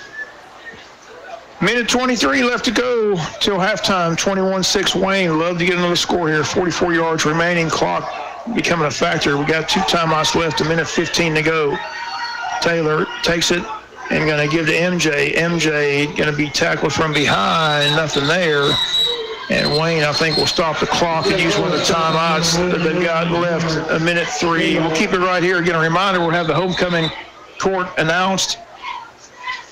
Once again, if you don't know who's in the homecoming court, I've got that list here. See if I can find it real quick and run down the contestants and their escorts. And if they take a time, I'll do it right here. The homecoming court and contestants are as follows: Madison Banks, escorted by Jack Reyna; Mackenzie Bennett, escorted by Bryce Miller; Alyssa Deloach, escorted by Dalton Beasley; Hallie Dixon, escorted by Jordan Bolino; Riley Edenfield, escorted by Micah Feltman; Kaylee Hunt, escorted by Patrick Rogers; Clara Miller, escorted by Cooper Martin; Maggie Miller, escorted by Ashby Cribb; Macy Palmer, escorted by Griffin Surrency; Presley Smith, escorted by Walker Elliott; Logan Thompson, escorted by Gant Starling; Monty Tomlin, escorted by Jared Mosley; Tion Wallace, escorted by Marcus Trice; Courtney Williams, escorted by Griffin Boykin; Shanika Williams, escorted by Hunter Scott; and the final contestant, Gracie Yoder, escorted by Hagen Harder. And we'll have that announcement coming up shortly here at JC Stadium. Don't forget the homecoming dance after school, after the ball game, Joe. Good to see them bringing that back. Good. Oh, yeah. That is good to have that back. That's a nice thing to put again, like Dr. McDaniel said good for school spirit. A minute 2, we're 44 yards out, 2nd down and 10. Can we get on the board here before halftime? Lead at 21-6. Taylor looking, steps aside, pointing. Now he's just going to run. Gets to the 40, gets to the 35, and gets thrown out of bounds to stop the clock. Wayne looking for a flag, but no flag. Nope, we got a flag behind the line of scrimmage for a hold against Wayne County. It's going to depend how far back it is, too, behind the line of scrimmage, Bob. If it's from the spot where that flag is 50, that's going to be a 17-yard penalty. Not good. Not what you're looking for. It's our 3rd penalty of the night. Third the block in the back, Bob. Block in the back against Wayne County. So it's going to be a 10-yard from the spot of the foul. So that is going to be about a 17-yard penalty. We get the down back. So it's 2nd down, but about a mile to go for 1st down. Ball all the way back here at our 38-yard line. We got to go all the way down to their 34-yard line. So we got a long way to go. 27 yards. 2nd and 27. Taylor looking, going to set up a little screen pass underneath. That is Hadley. Hadley breaks it. There isn't. No, that's Wallace. Wallace in the game for the first time, and Wallace steps out of bounds. He about got the first. He's going to be about 2 yards short. Yep, all the way down to the 35-yard line. Nice play by Tevin Wallace. He's going to stay in and go wide right. Again, just a sophomore, a very talented, electrifying player. Haven't seen him lately. Good to see him with that play because he turned a 2nd and a mile he turned 2nd 25 and it's 3rd and 2. He's big, Bob, 6'1", 205, and he can run. 38 seconds, still time. Wayne 36 yards out. Taylor gives to MJ. MJ tries to break a tackle, can't do it, gets to the 29-yard line, and Wayne gets the 1st down, so we'll save the timeout, get up to the line as they move the chains. Ball at the 29-yard line. Wayne 29 yards out. Clock running, 30 seconds, got to hurry and snap it here. Taylor takes it, rolls to the right, pump fakes, and fumbled the ball. And it's going to be picked up by South Effingham. And that is a turnover. Just came out of his hand. Slipped. Fumbled the ball, and the Mustangs dodge a bullet here before halftime. It'll stay 21-6. And he had a touchdown. He had Ashby on an out and up, and the ball, I don't know if it's wet or kind of whatever, it's damp. The ball just slipped out of his hands. Bob, he had an easy touchdown. Be curious to see what South Effingham does. I'm sure they're just going to take the ball and take a knee and go to halftime down 21-6, which they're still very much in the game. Sure. Got big play capability, plus they get the ball. They defer to the second half. See if they try to go long. They had a big play. They got 4 receivers. Maybe they're not going to take a knee. They got 4 receivers in the formation. Hey, one time they threw deep, they hit us. Yeah, they're at the 45-yard line, 18 seconds to go. Quarterback back, looking, steps up, and still on his feet. And now he's going to go down. And that pretty much will end the first half. South Effingham not going to call a timeout. Flag on the play.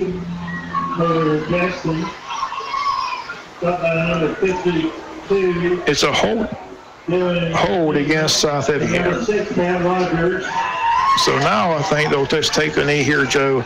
Yeah. And wind up these final 3 seconds. And we're going to send it back to Jonathan for a quick update. Some scores, the weekend schedule. Then bring it right back for this halftime ceremony to find out who will be homecoming queen, who will be the first and second and third, fourth runner-up. I'm not sure how many runner-ups they do this year, but as many as they have, we'll have it for you when we come back. But right now it's halftime. Your score, Wayne 21, South Effingham 6. Stay tuned for your homecoming about 5-6 minutes here. Now I'll send it back to Jonathan in the studios for an update.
For being our prayer leader. The senior class extends a warm welcome to all of you who have come for this special event. We are especially honored to have many alumni with us. It is the community's presence that makes this occasion a true homecoming event. The Wayne County and Wayne County schools are truly an integral part of the homecoming spirit. At the high school, middle schools, and elementary schools, we are committed to make Wayne County the greatest county on earth, and tonight is the greatest homecoming on earth, our 2018 theme. This excitement began when the senior class selected the members of this year's homecoming court. To kick off the week, interim principal Dr. Brett McDaniel hosted a cookout for the homecoming court at the historic Wayne County Train Depot. Student council, as well as the senior class officers, helped plan for and host several events to get our student body and community involved. Students all over the county participated in Spirit Days and honored our spirit. On Monday, even though it was a holiday, high school students came to the school to decorate our halls for a chance to win the Spirit Stick. Student Council also hosted a movie on the lawn and showed The Greatest Showman to kick off our week-long festivities. On Tuesday, students came decked out in their favorite college team gear, and Wednesday, classes competed to see who wore the most of their class color. Our spirit never faltered even during a hurricane, and we triumphed over the storm and hosted our pep rally and parade earlier this afternoon. The traditional homecoming parade was held in downtown Jesup, where girls were chauffeured by their senior escorts, bringing us to tonight's exciting moment. The announcement and crowning of this year's queen ends excitement that has been building up for several weeks. Tonight is extremely special as our community has another chance to come and celebrate as we recover from the recent hurricane. This disaster interrupted our school but did not diminish our pride or enthusiasm. The court and escorts participated in a canned food drive to contribute to our local food banks and care for our corner. Our school wants to honor and thank all those who worked throughout the storm.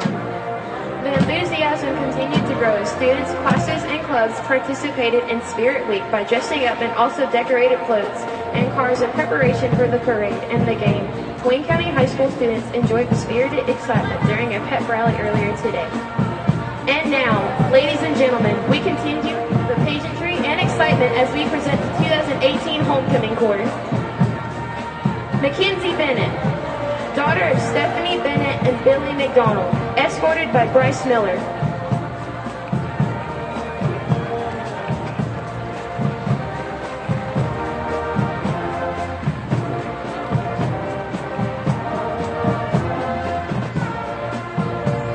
Alyssa Deloach, daughter of Daryl and Tammy Deloach, escorted by Dalton Beasley.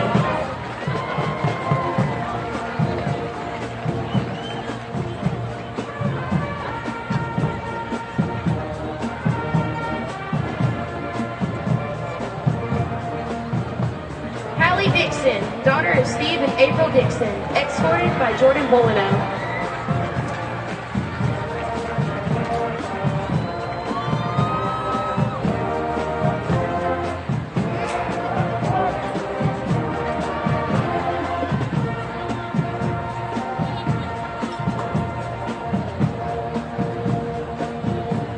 Riley Edenfield, daughter of Alan Edenfield and Brandy Edenfield, escorted by Micah Feldman.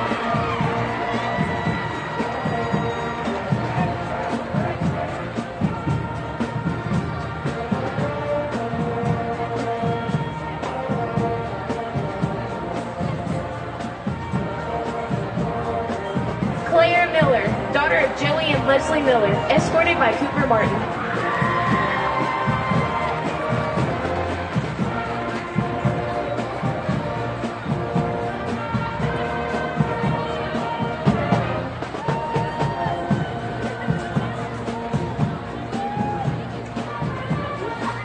Presley Smith, daughter of J. Mark and Erica Smith, escorted by Walker Elliott.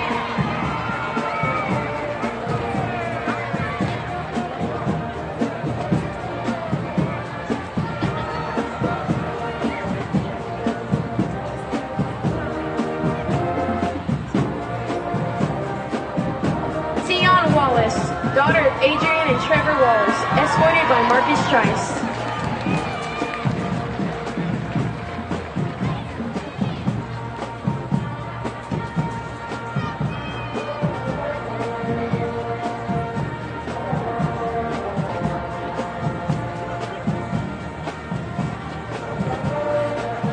Gracie Yoder, daughter of Tony and Ree Yoder, escorted by Hagen Harder.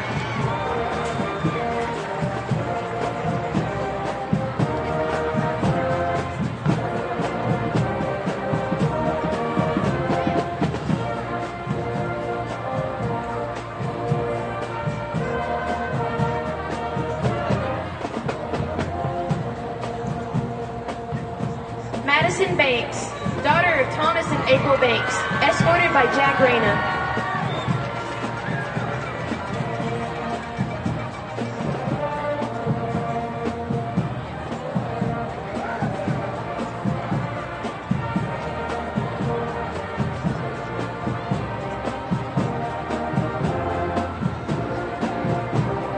Monty Tumberland, daughter of Sharon and Keith Cowart, escorted by Jarrett Mosley.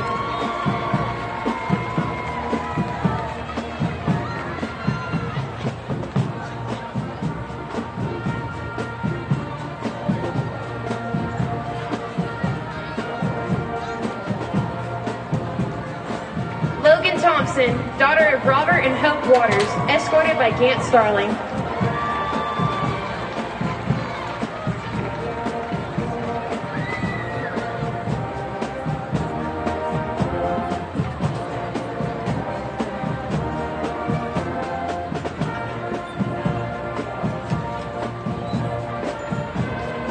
Courtney Williams, daughter of Stacy and Tony Williams, escorted by Griffin Boykin.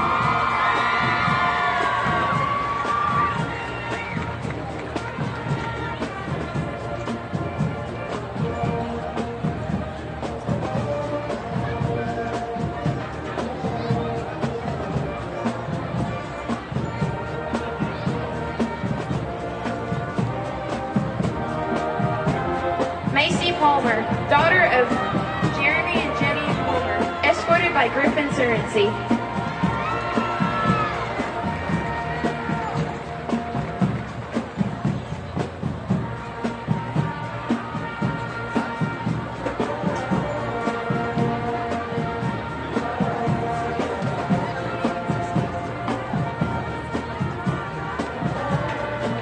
Maggie Miller, daughter of Joey and Leslie Miller, escorted by Ashby Cribb.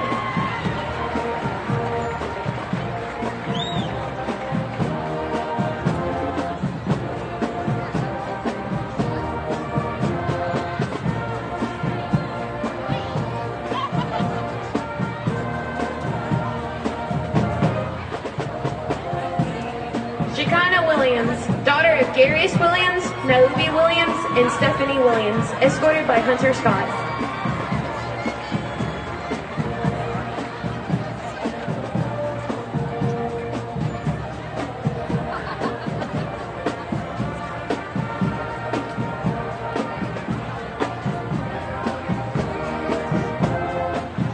And Kaylee Hunt, daughter of Albert and Katrina Hunt, escorted by Patrick Rogers.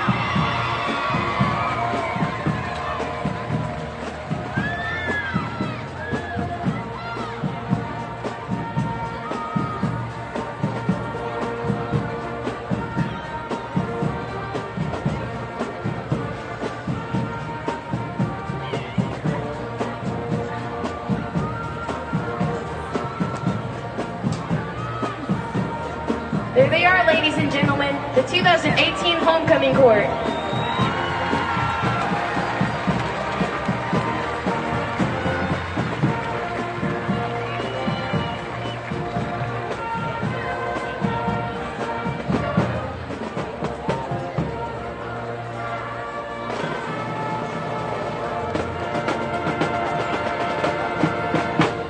At this time, please welcome back Miss Mia Spinola, 2017 Wayne County High School Homecoming Queen.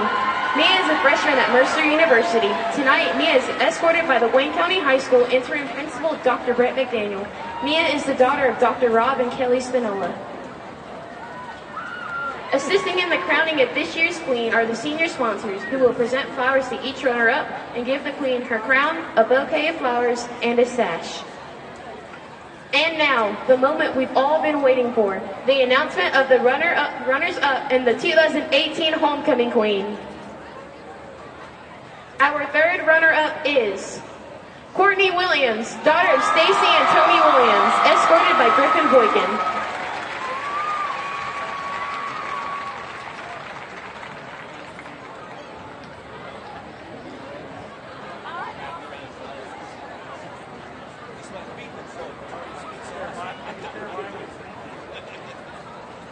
Our second runner-up is Shekinah Williams, daughter of Darius Williams, Niobe Williams, and Stephanie Williams, escorted by Hunter Scott.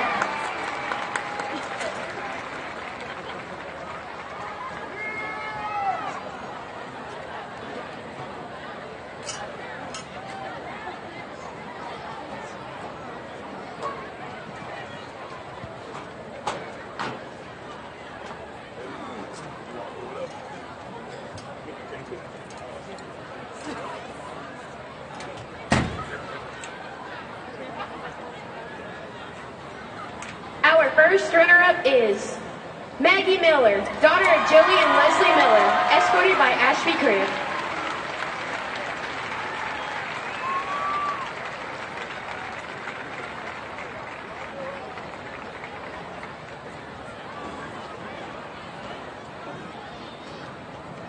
And now, the presentation of the 2018 Homecoming Queen. Ladies and gentlemen, our 2018 Homecoming Queen is Claire Miller, daughter of Joey and Leslie Miller, escorted by Cooper Martin.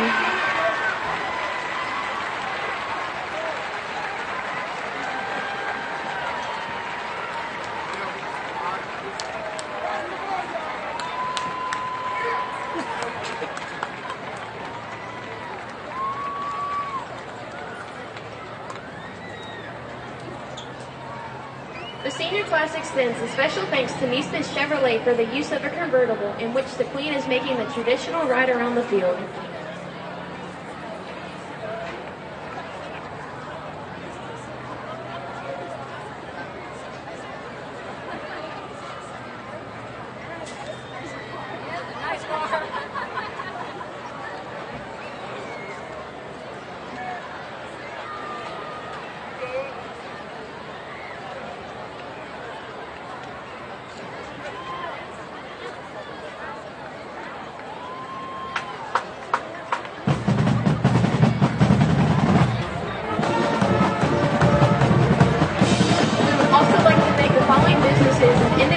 For their assistance with the homecoming festivities. Wayne County High School senior sponsors, Teresa Anderson, Reggie Beasley, Brenda Bilbrey, Judy Beaver, Wendy Dolan, Kristen Feltman, Olivia Jern, Michael Kirkland, Jessica Lindsay, Miles Mosley, Jessica Oliver, Debbie Stevens, and Kat Whitener. Mr. Deshaun McGee, Mr. Patrick Smith, Miss Alexa Looper, and the Wayne County High School Marching Band. The Wayne County High School front office staff and guidance counselors, Maddox Genix of Genix Photography, Elaine Crawford of Crawford Jewelers, Eric Denty, Drew Davis, and the staff of the press center, Mary's Bouquet, Barber & Company, the Wayne County Chamber of Commerce, the Wayne County Downtown Development Authority, the Wayne County Board of Tourism, and Wayne County High School would also like to thank our entire community, because if it was not for your support of our school, students, teachers, and administrators, the staff would not be able to look back on our years with pride. We are Wayne County, the greatest county on earth. Thank you.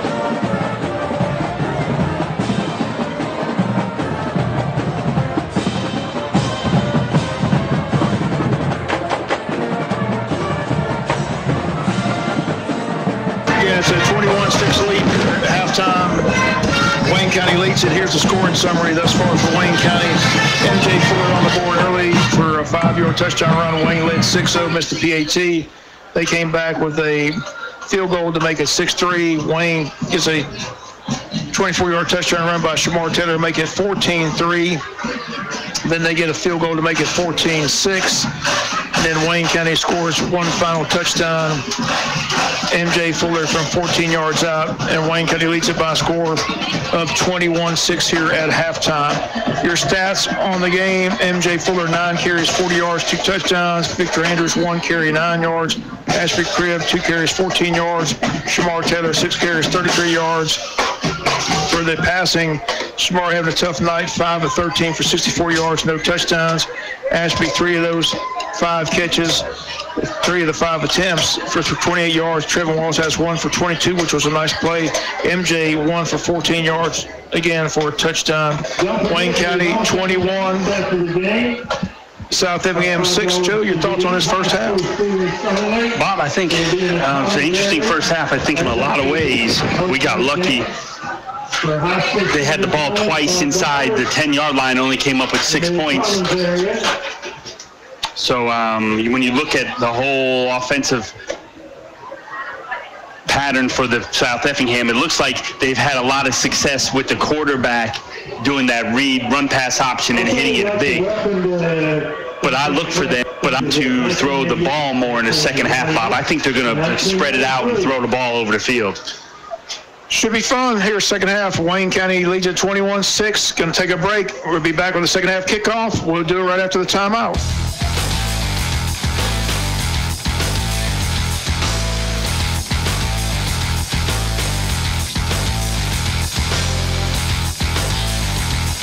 As fall approaches and brings the excitement of football, family gatherings, hunting season, and cooler temperatures, Georgia Farm Bureau Insurance wants to take time out to thank each of our valued members here in Wayne County. Thank you for the trust you put in us to service your home, auto, and life insurance needs. With your help, Farm Bureau supports our high school sports programs throughout the state.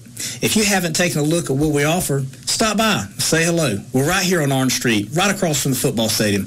Or just give us a call at 427-9312. Ask for Dustin Dunham or Miles Feldman. Blue Collar Heating and Air is your top-of-the-line Carrier dealer. They service many brands and specialize in new installations, upgrading existing equipment, and airflow problems. They also have a large variety of hard-to-find filters in stock. So when quality counts, call the air conditioning experts, Richard Woodley and David Dial at Blue Collar Heating and Air, 427-6400. For weekend service emergencies, they have an experienced service technician on call. So remember, when quality counts, choose Carrier and turn to the experts at Blue Collar Heating and Air, serving Wayne County and surrounding areas. 175 Northwest Broad Street, downtown Jesup.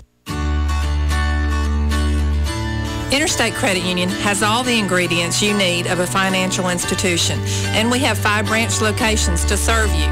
You get the services you need, and your money stays here in the community. You can relax because you're doing business with people you know and people who know you. Membership is open to 10 counties.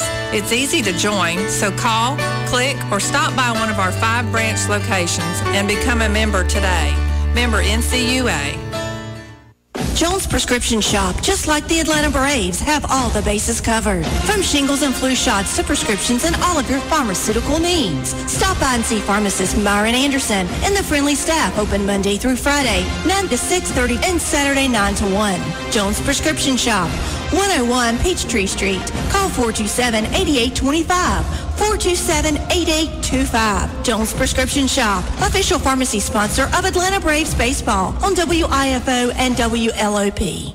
Brands you know and trust from people you know and trust. Magic Mattress and Home Furniture in their new location in the shopping plaza next to Walmart. Now with home furnishings to complete your home with the same great quality and service you've grown accustomed to. So when you buy mattress sets, add your bedroom furniture, living room furniture, and dining room furniture. If you don't see what you're looking for, let Glenn or Chelsea know and they'll get it for you. Magic Mattress and Home Furniture, 114 Allison Street in Jesup. Call 912-256-REST. That's 912-256-7378.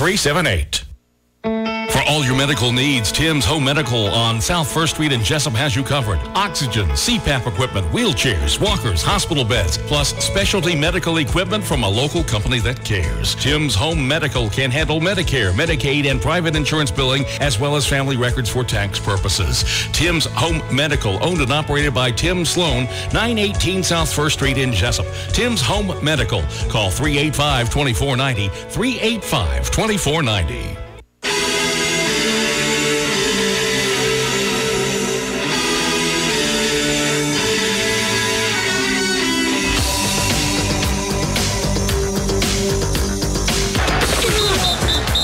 This is Wayne County football on WIFO FM Jesup. We are set for second half action. The Wayne County Yellow Jackets looking to go 2-0 in region play. 2 games left, a Thursday night game at New Hampstead, and November 2nd here at home against the Ware County Gators. And Joe, not the first half we're expecting, took a while to get going. Did some good things, did some bad things, but South Effingham able to do some good things. You got South Effingham stats for us.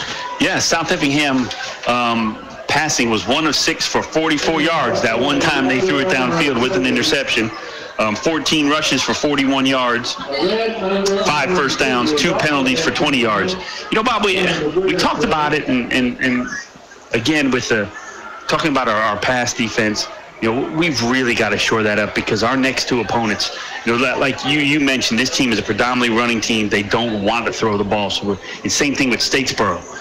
But now, whereas those 2 games are going to be run heavy, we're going to go to both quarterbacks, I think, are dual threat to be to boot. So we've definitely got to shore up this passing game, Bob, or else it's going to cause us big problems down the home stretch. The plays that are coming against us are big plays because they're just using our aggressiveness against us. I mean, we're an aggressive defense, but you can just see they bait you, and all of a sudden, when everybody creeps in, they just hit us over the top. Statesboro was able to do it over in Statesboro. You got the big pass down inside the 5.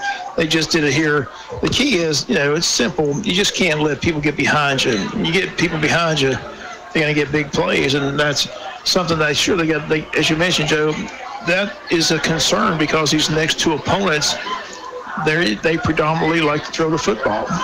Especially New Hampstead. Now, Ware's going to be balanced, but their quarterback is a dual threat guy. They can fling it when he needs to fling it. So, got 2 big tests coming up. But again, hopefully we'll come out here, play a clean football game here, get this thing in control by the 3rd quarter, maybe get that clock running nonstop. But give South Effingham credit. They've come out here, battled. They got a couple of field goals. They're hanging around, making some, getting some big plays. Their defense is playing hard. I give them credit. MJ really hasn't gotten on track like we were hoping. I mean, he's got 9 carries for 40 yards, a couple of touchdowns, but when he wants a touchdown, he smells that end zone. He's a very talented running back. But Wayne's got to kick it to South Effingham as we get set for the second half action. You just missed it. Claire Miller, your homecoming queen here tonight at JC Stadium. Her sister Maggie was first runner-up. Courtney Williams, third runner-up, and Shekinah Williams was your second runner-up here tonight at JC Stadium. Nice ceremony. Again, they've got the what's the word? They got the party after the game. Dance. The dance. That's what I'm talking about. That's what I was looking for. Dance. Dance, party. You love to dance. Love to dance. Dancing machine. 21-6. Here we go. 3rd quarter about to begin. Go to 2-0 in region play and get Coach Cribb's comments and get ready for the weekend. Big weekend. Don't forget the J.D. Paul Memorial Golf Tournament kicks off, I think it tees off at 8:30 in the morning. Is that correct, Joe? 8:30. 8:30. Kick is fumbled. It's loose. South Effingham able to jump on it down around the 16, 17-yard line. Well, they'll start 1st and 10 at their own 17. We'll see what they do. Joe believes they're going to come out and try to throw the ball. I just don't think that's their forte. We'll wait and see. They're down 21-6. A game they really have to win. I mean, it'd be interesting to be a fly on the wall. They're halftime top. I mean, they go 0-2. They realize pretty much they're in trouble. They're in trouble. Chance of them making the 14 playoff. Going to be tough. Going to be tough. Find out the volleyball team's in region tournament tomorrow at 9 a.m. On the way they do the volleyball is all 5 teams show up and the top 2 go to state. So we wish the girls the best of luck tomorrow. Single elimination? I think it's double elimination. Wow, that's a long day. It starts at 9 o'clock in the morning down at New Hampstead Gymnasium. First play from scrimmage, they're going to run it right up the gut for a couple, make it 2nd down and 8. Not much there. Clock runs 11:45.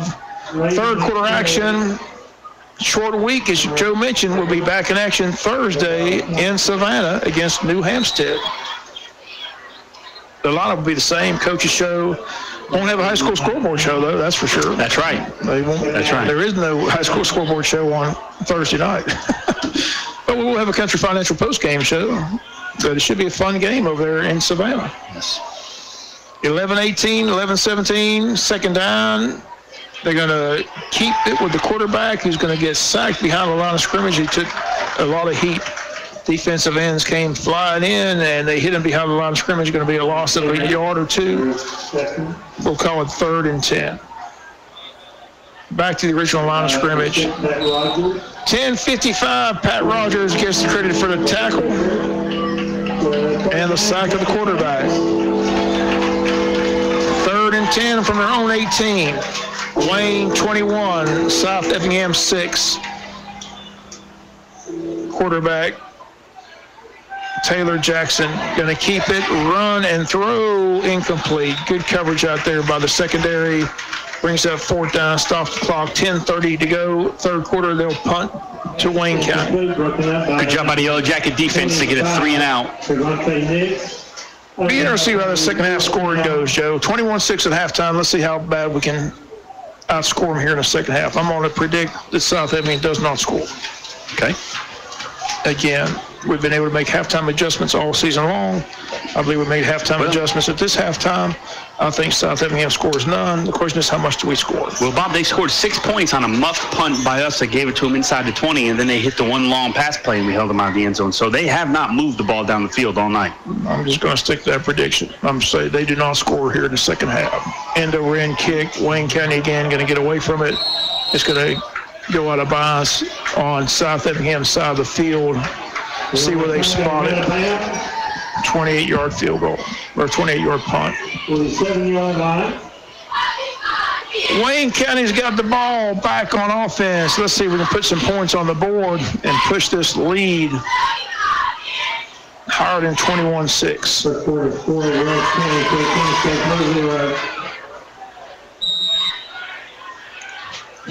Glen Academy was up over Richmond Hill 21-zip a while ago. 21-zip, Glen. 10-25. Taylor throws out here to Ashby. Bubble screen. Ashby cuts it to the outside. 40, 35. Cuts it back inside to the 30, down to the 29-yard line. Nice pitch and catch. Shamar Taylor to Ashby crib. Ashby going to try to get on track here early in the 3rd quarter. First team All-State wide receiver. Fun to watch. Did a nice job getting yards after catch on that little pitch and catch.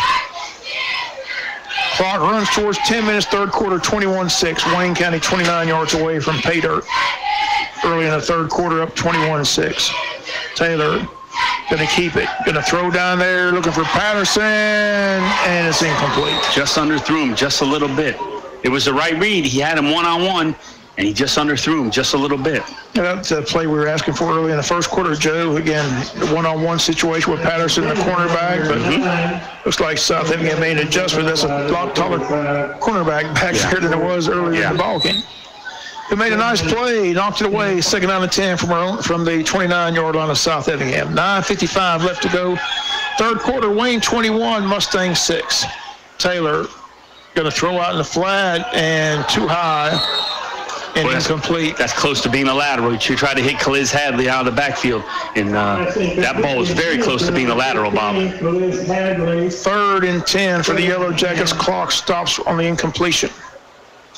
21-6. Again, taking action early tomorrow, 12:30. The pregame at 10:30. They're at home to take it on Duke Blue Devils and the Georgia Bulldogs, the big SEC game of the week on CBS. 3:30, CBS. Ooh, big one. 9:49, 21-6. Ashby wide right, Patterson wide left. MJ Victor in the backfield. Taylor going to get MJ, big hole, 30, 25, 20, 15, 10, down around the 9-yard line. Big, strong run by MJ Fuller again. It's 1st and goal, Wayne at the 9. Big hole on the right side of the Yellow Jacket line, Bob. Right tackle David Van and right guard Gavin Gardner absolutely opened up a tremendous hole for MJ to go through. 1st and goal at the 9. Clock at 9:40. They'll set the clock. Should move the chains. Clock is not started. They may say he went out of bounds. 21-6. Jackets about to score for the first time in the second half. 9 yards out are the Yellow Jackets. Taylor calls timeout. We get a penalty flag. Just see we get the timeout before the penalty flag. They got it. They got timeout before the delay game. The timeout before the game. We'll take a break. Your score, Wayne 21, South Effingham 6. Back after the timeout. If you can't compete, you can't win. No one knows that better than Summit Sports Medicine and Orthopedic Surgery. Our team is highly trained to treat sports injuries, from pulled muscles to broken bones. We also offer same-day emergency appointments. You can always count on us to get you back in the game. To learn more about Summit Sports Medicine and Orthopedic Surgery, call 912-466-7340 or visit sghs.org/summit. WIFO Radio in Jesup, 105.5 FM, The Big Dog. 21-6, 9:40 to go, third quarter. In case you missed it, the Miller girls, queen and first runner-up. Claire Miller, the queen. Maggie Miller, first runner-up. Big night for the Miller family. I think Bryce was an escort as well, so they had all three of the seniors involved. 21-6, 9:40 to go. Wayne knocking at the door here from the 9. Taylor keeps it over the middle, wide open, tight end, touchdown, Wayne County.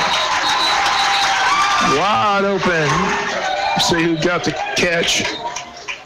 Now we got a flag. I take it back. Illegal procedure against Wayne. They're going to take away the touchdown. Tough break there. I think that was Ty Anderson, Bob. I believe it was time for the touchdown, but they're going to nullify the touchdown on illegal procedure. 9:33 to go, third quarter, Wayne 21, South Effingham 6. So somebody moved before the snap, brings the ball back to the 15-yard line. Ashby's asking the guy in the white hat for an explanation, and he's giving the explanation. Always good to know what exactly happened. So it's first and goal from the 15. 9:33 on the clock. 21-6 Wayne County. Shamar Taylor. MJ came in motion. Now he goes back. Wayne looking for the signs from the sideline. They get it. MJ again comes in motion to the right side. They give to Hadley up the middle. Hadley trips and falls after about a gain of 2. Bottom of the third, Milwaukee Dodgers tied at 1. 1-1, game 1 tonight, the NL Divisional Series. The American League kicks off tomorrow night, Boston and Houston. 9-11, 9-10, 21-6. Wayne trying to get on the board here, third quarter. Had it down there at the 9, but now back here at the 17. Now they say 15-yard line. Second down. They say we can get a first down to 1. They're saying it's second down to 14 from the 15-yard line, not goal. Taylor rolling left. Trejo gets hit as he throws, and unfortunately for Wayne, that's an incomplete pass. Held on to it too long. Really took a big hit. Took a big hit right there, Bob, no doubt. Third down and 14 from the 15-yard line. Wayne drive about to stall here if we cannot convert here on 3rd and 14. Be curious to see what Coach Cribb does if we don't get the first down or the touchdown. Does he go for a field goal, or does he roll the dice and try to get another touchdown? We'll see what happens here on 3rd and 14 from the 15-yard line. Can pick up a first down at the 1. 8:43 on the clock. Taylor looks, going to the corner, got his man. That's a touchdown. And I believe that's Trevin Wallace. Yep. Wallace wide open in the corner of the end zone. Has the height advantage, and Wayne's on the board 27-6 and 8:35 third quarter. Nice job by Wallace, Bob.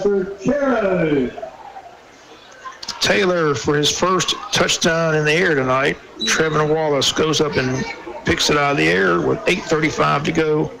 Third quarter. And Presley Kane in for the PAT.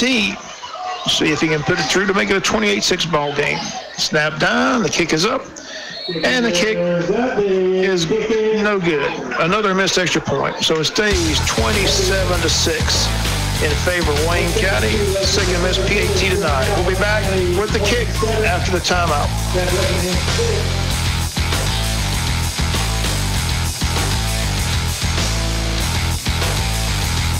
When you need anything, come to the city.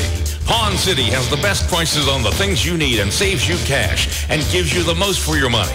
Need some cash fast? Pawn City will loan you top dollar on anything of value with no credit check. You can even turn your broken or unwanted gold jewelry into cash on the spot every day. Parker Johnson and the Pawn City crew are ready to serve you at 579 North 1st Street in Jesup. Call 912-588-CASH. The most cash for your stash and the most cha-ching for your bling. Go Jackets! The best of rock and roll on WIFO Jesup 105.5 FM. 27-6, Wayne County to kick to South Effingham. Wayne looking to go 2-0 in the region play, 8-0 overall. 2 games in the regular season left. On the verge of history, there's only been one undefeated regular season team in the history of Wayne. Even the state title teams did not go undefeated during the regular season. Here's a short kick. Again, South Effingham going to field it this time and run with it and get across the 30 to the 35-yard line. Number 31, the ball carrier, that's Eric Norman. 1st and 10, South Effingham. 27-6 Yellow Jackets, 8:26 left, third quarter.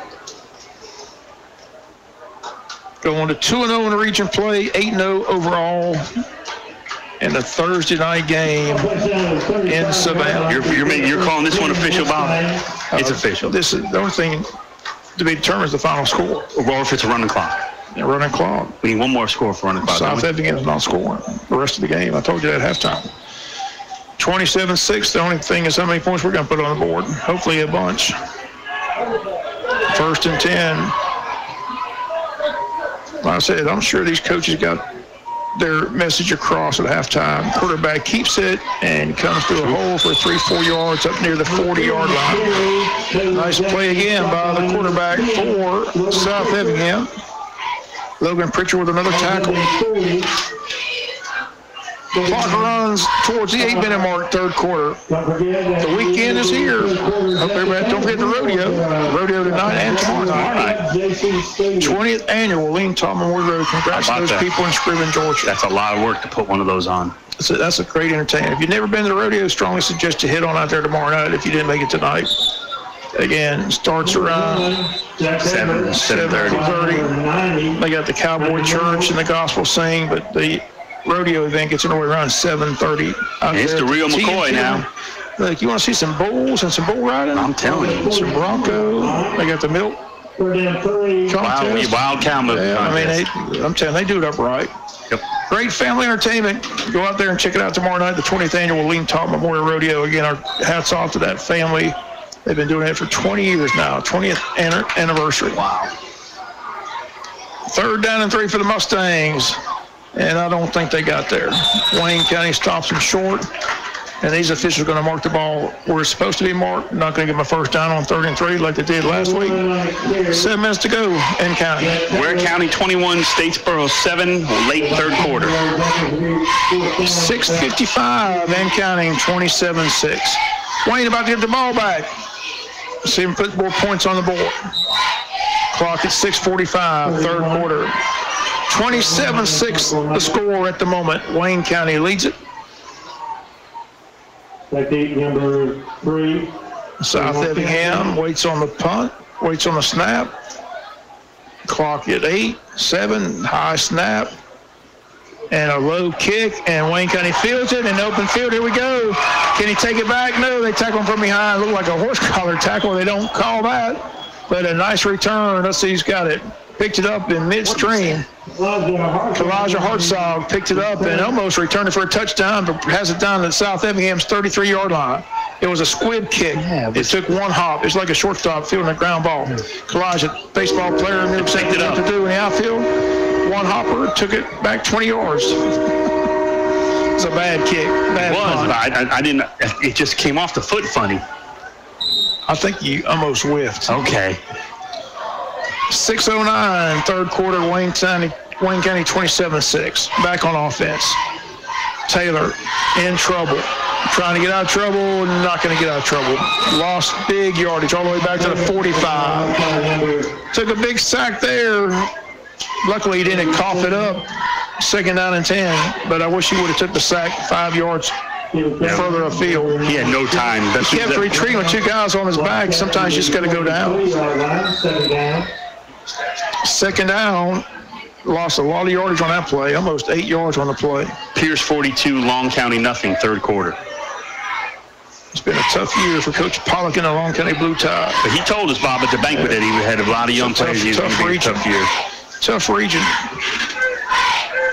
Be patient with Coach Pollock. He's a good coach. He sure is. 2nd down and 20. Taylor looking downfield, rolls to the left.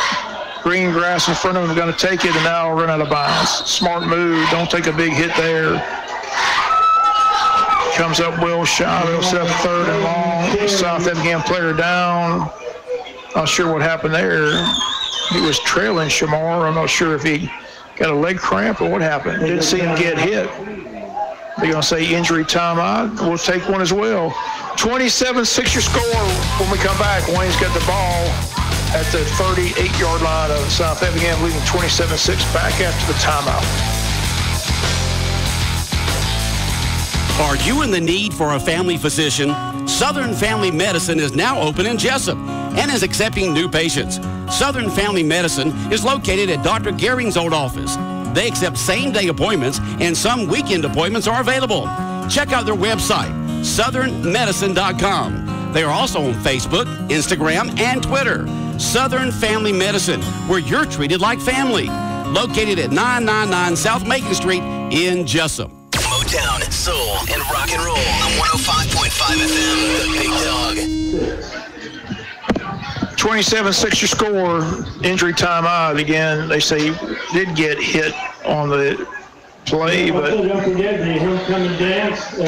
if you missed the homecoming queen in the court, let's see if we can run that down for you. No, I've got here somewhere. I know the Miller girls finished 1st and 2nd. Claire Miller, your queen. Maggie Miller, 1st runner-up. 2nd runner-up in the homecoming court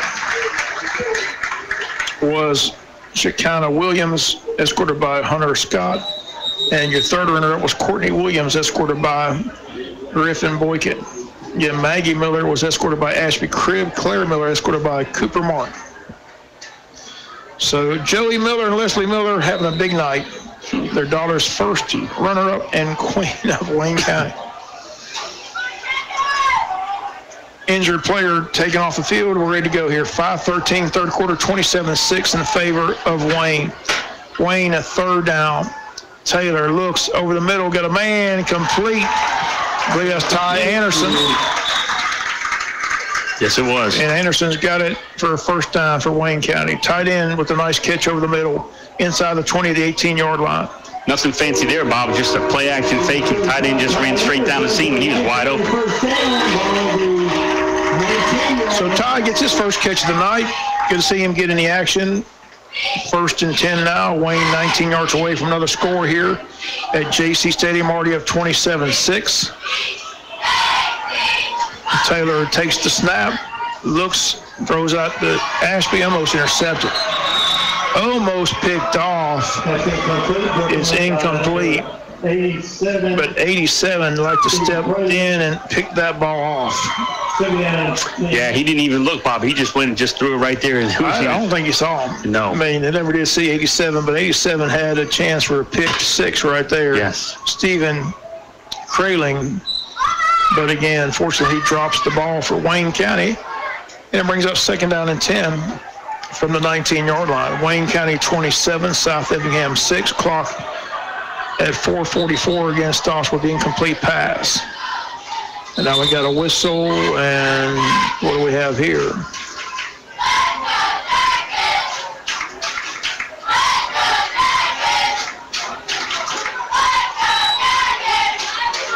I have no idea. No idea what happened there. What was that about? Like they reset the ball for some reason. That was strange. 2nd down and 10, the ball to 19-yard line. Taylor rolls right, looks and throws over the middle, and in and out of hands of Trevin Wallace. Incomplete, brings up 3rd down and 10. Clock stops at 4:37, 3rd quarter. Wayne leads at 27-6, led 21-6 at halftime, was scored a touchdown but missed the PAT once again. Our second PAT missed here tonight. Yeah, I don't think we missed 2 all year. I don't think we have, Joe. That's kind of interesting. Not sure what's happening on those PATs. Ask Coach Cribb what he sees. Not sure if it's just a technique or maybe a bad something or another. Not telling him. We'll have to wait and see what he says. 3rd down, over the middle, Ashby wide open. Ashby's going to walk in for a touchdown uncontested. Wayne County 19 yards out to Ashby Cribb, 4:30 to go. Wayne ups the lead. Ashby Cribb, Bob, I remember we talked earlier, he faked like he was going downfield and came over the middle, and we missed him. That time we were able to hit him. He was wide open for an easy Wayne County touchdown. Makes it a 33-6 lead if we hit the PAT 34-6. 28-7 Ware over Statesboro, and Effingham up over Brunswick 14-6 at the half. 33-6, 4:30 left to go in the ball game. Presley Kane's PAT is up, and this one, very good. So Wayne County builds the lead to 34-6. We'll be back with the kick after the timeout. Jesup Premium Storage, 1455 South 1st Street is Jesup's best place to store your valuables. Whether it's furniture between moves or just a place for the overload, call Jesup Premium Storage at 530-8003. That's 530-8003. Jesup Premium Storage units are indoors, climate controlled, and they have 24-hour surveillance and on-site management. You have 24-hour, 7-day-a-week access to your unit. Sizes range from 5x5 to 10x25. They also have outside covered and uncovered spaces available for vehicles, boats, trailers, and RVs. Jesup Premium Storage on the Waycross Highway in Jesup. Playing the heart and soul of rock and roll. 105.5 FM, WIFO. 34-6 with 4.5 minutes left to go in the quarter. One more touchdown, then they can agree to run that clock non-stop in the 4th quarter. But you have to agree to it, Joe. That's the thing. But I'm sure South Effingham, I want to see why they wouldn't agree to it unless they think they got a miraculous comeback in this ball game. Onside kick and fair caught by South Effingham up the 39-yard line. They put up a good fight, but you can see their wheels starting to wither away, Joe. Now the big lead, 34-6. See how they do here on this offensive series. We got some new players checking into the game too, Bob. Number 44, Griffin Boykin. Let's see here, number 53. Roster here. Should be able to get a lot of youngsters in. We look like we were playing we got some Snapper Daniels in there, Bob. 1st and 10 for South Effingham. Quarterback's going to keep it, and he's going to try to get to the corner. There's nowhere to go. He's going to lose about 4 or 5 yards as Wayne County secondary comes up and hits him behind the line of scrimmage. Again, the quarterbacks play tough, Taylor Jackson, but again, there was nowhere to go there. Wayne makes the tackle behind the line of scrimmage, sets up a 2nd down, and 14, lost 4 in the play. 4-10 and counting. 3rd quarter action, Wayne County 34, South Effingham 6. So we approach the 4-minute mark. Again, he fumbles the ball. Back, going to throw it downfield again. Incomplete. His ball slipped out of his hand. It looked like it did like with Shamar earlier, Bob. Stops the clock. Incomplete. 3rd down and 14.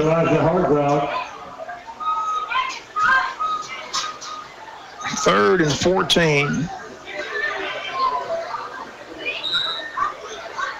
3:48 left to go, 3rd quarter. Again, our lineup tomorrow, Georgia Tech early. They take on the Duke Blue Devils, ACC action. Georgia has the CBS televised game tomorrow, 3:30, big game at LSU. Quarterback going to try to run. There's nowhere to go. And he's going to get maybe a yard. Brings up 4th down, and the Mustangs already send the punt unit on. And they're about ready to go home. 34-6. Second by number 99, Maury Blankton, number 53. They're out. They are. I mean, they're just ready to go home. Down from the 39. Hopefully we'll get one more score here and just run that clock in the fourth quarter and get them out here early. You want to accommodate them, don't you, Bob? If they want to leave early, you want to help them. Yeah, outcome's already been determined. All the excitement about the homecoming queen's been in and out, so there's really no excitement. Sit run out this clock and see what the final score is going to be. 34-6. Wayne to get the ball back. Good snap. See if he gets a better punt. Yeah, better punt this time. Wayne again lets it hit and again gets away from it. And it takes a South Effingham roll all the way down to about the 15-yard line. First and 10, Wayne County, 37-yard punt. See, we get some new kids in on offense, Joe. Looks like most of the starters are running back out there, though. Don't forget, at the end of the first quarter, we will line up the stadium.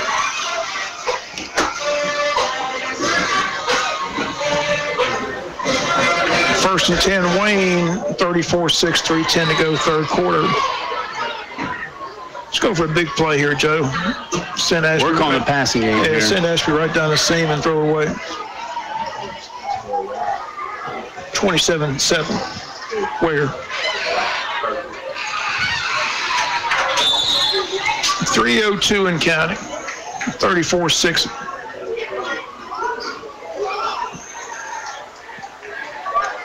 Three minutes to go. Ball up at the 26-yard line. Clock. First and 10, Wayne. Shamar and company still on there. Ashby gonna get it on a little pass. Breaks the first tackle, but tackled after that.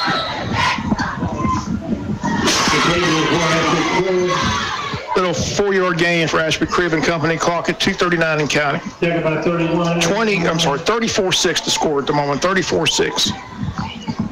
Third quarter winding down. Trevin Wallace and Khalees Hadley check in on this second down play. Second down and 7. I don't think there's anything else going on besides the rodeo this weekend. That's really it, Bob. I think that's all there is this weekend. And I mentioned the golf tournament tomorrow at the Country Club, J.D. Paul Memorial. MJ coming right side, breaks the tackle, comes down the sidelines, breaks some more tackles up to the 44-yard line for another first time. He lowered his shoulder right into the linebacker there, Bob. We got about an extra 3 yards. Another big, strong run by MJ. They stop the clock, move the chains, clock at 2:02, third quarter. It's the Wayne County first and 10 yard. Jackets ball at the 43-yard line. Ball at the 43-yard line of Wayne County. Clock running 1:53 in counting here. 34-6 Wayne County. Third quarter action. Shamar Taylor and company. Take the snap. Rolls to the left. Over the middle. And is it caught? I believe it is. Nice catch. Trey Patterson. Trey Patterson with the catch down at the 43-yard line of South Effingham. It's a nice catch by Patterson. That ball was up high in the air. He had to go up and get it. JC Fairs this weekend. JC Fair this weekend. Thanks for letting us know that. Yeah, Miss Shelley Lewis let us know JC Fair this weekend. 123, 122, 34-6, 34-6. Taylor rolls to the right, gets out of trouble, just going to run 40, 35, down to the 31-yard line. Penalty flag. Penalty flag down. We'll check the flag. Holding against Wayne County. Clock at 1:09. 1:09, third quarter, 34-6 in favor of Wayne County. So as we mentioned, Joe, we can talk more about next week. As we mentioned, trap game, short week. Possibly looking ahead to the Gators of Ware, looking ahead to the off week, which is going to be nice to have. We haven't had one since the first week of the season. Yeah, that's right. Maybe by the time we come back from that off week, we'll have some fall weather. Golly. Better today. It was cool yesterday. It was cool in Texas yesterday, Bob. It was nice. Jackets back to the 45-yard line. 1st and 10, back at the 45. A clock under a minute to go in the third quarter.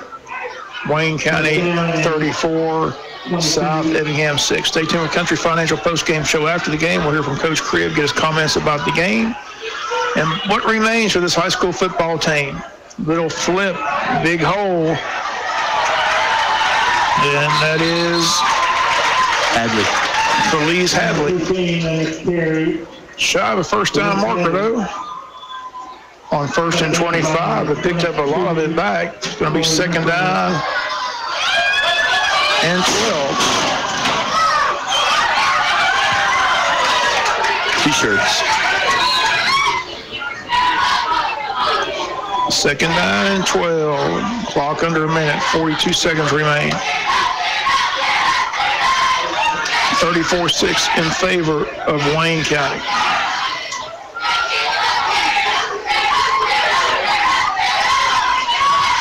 They pitch it to Victor Andrews. Andrews looking for some blockers, and now kind of reverse field, in trouble. And now gets a good block by Ashby, another block, and goes down the sidelines and gets down around the 43-yard line. Did they throw a flag? They didn't throw a flag. They're going to get a peel back block here. I don't see a flag. Obviously, they threw one, though. Yep, they've called a flag, but I just don't see where it's at. It must be on the sidelines over here. They're going to say... Peel back block. Peel back block. Yep. So they marked that by the spot, right, Joe? Wherever it took place, they marked it from there. I don't know if it's 15 yards or if it's from the spot. I'm not sure. If it's 15 from the spot, then this is going to be like a 25-yard penalty. Again, they just outlawed those in high school football. I understand. I mean, those are... I understand, but, you know, it's hard to teach those kids that you can't do that. I mean, you're out there trying to block for your guy, and you think that's a good block, but I'm sure they've been told you can't do that anymore. Yeah, it's 15 from the spot, Bob. This can be about a 25-yard penalty. Only 26 seconds remain in the quarter. Again, Wayne up 34-6 over South Effingham.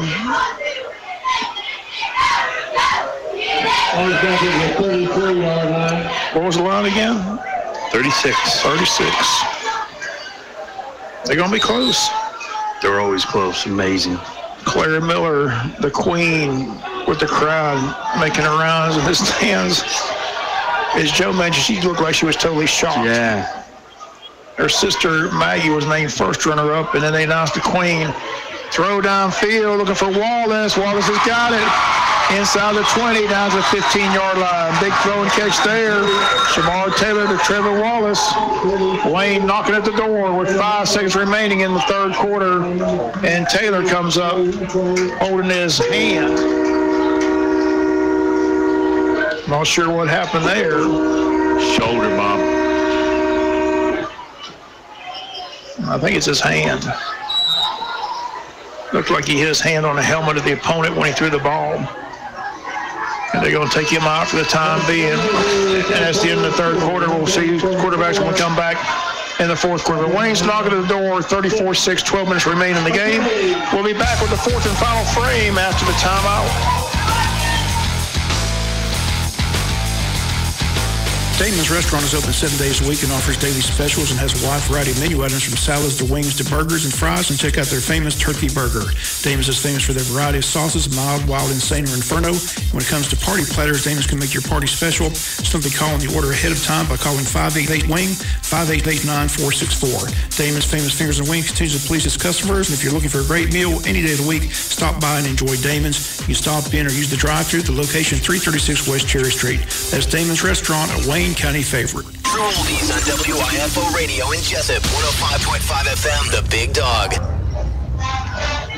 12 minutes remain in the game. Wayne County with the big lead, 34-6. And it's 1st and 10 for the Yellow Jackets. The question is, what's Shamar's hand feel like? Trying to see if he's going back out there, Joe. I don't think he is. No, I wouldn't put him out there, Bob. Short week, you're up 34-6. I believe Ashby's going to quarterback from this point forward.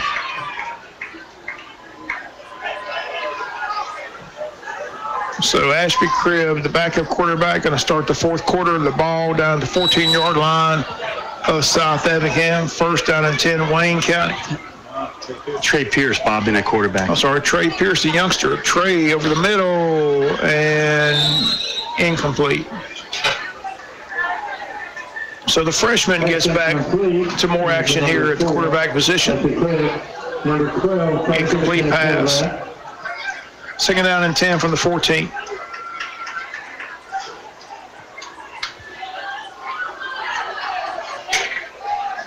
Second down and 10 from the 14-yard line.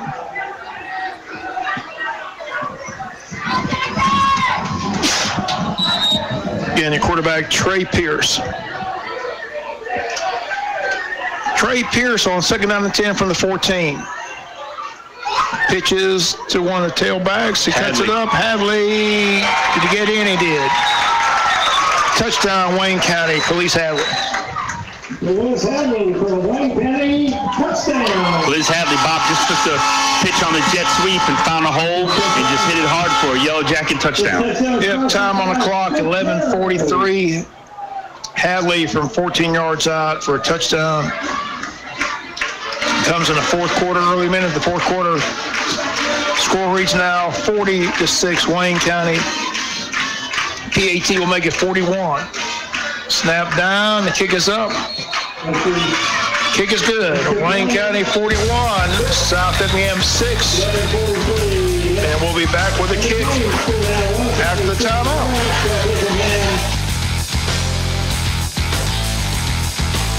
Wayne Memorial Hospital wishes the Yellow Jackets the best of luck as they pursue region and state championships. The hard work and dedication of our coaches and student athletes has been instrumental to your success. The staff at Wayne Memorial Hospital is also dedicated to providing and delivering the best possible health care to everyone who comes through our doors. We consider it an honor and a privilege to be entrusted with your health care needs. Caring for the community isn't just our motto, it's what we love to do. Wayne Memorial Hospital, the official health care provider of the Yellow Jackets. Motown, soul, and rock and roll on 105.5 FM, Jesup. 41-6, that's more than a 30-point lead, Joe. What do you think they're going to do? Was the clock running right now? Nope, they got to agree to it, so I'm sure the officials are discussing it at this point. It's up to South Effingham. I'm sure Wayne would like to run it and get out of here, but it's up to the Mustangs. 41-6.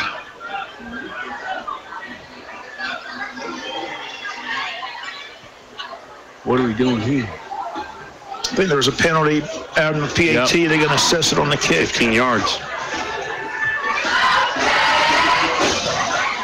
Okay, if you're driving home, drive safely. Have a great weekend. Wayne County up 41-6 with 11:43 left to go in the ball game. And again, the penalty against South Effingham. So Wayne County going to kick at the 45-yard line of South Effingham. 11:43, all the remains here in this ball game. And right now the clock is stopped, so. Quick score, Bob. Glen Academy 21, Richmond Hill 3, Effingham County 20, Brunswick 6. Both of those are third quarter scores. And the Jackets have it teed up at the 45 of South Effingham, and we're just going to kick it out of the end zone. And I think they threw a penalty flag offsides, I think, on Wayne County. Illegal procedure against the Yellow Jackets. Yep. Illegal procedure against Wayne County, so they'll make us kick it again.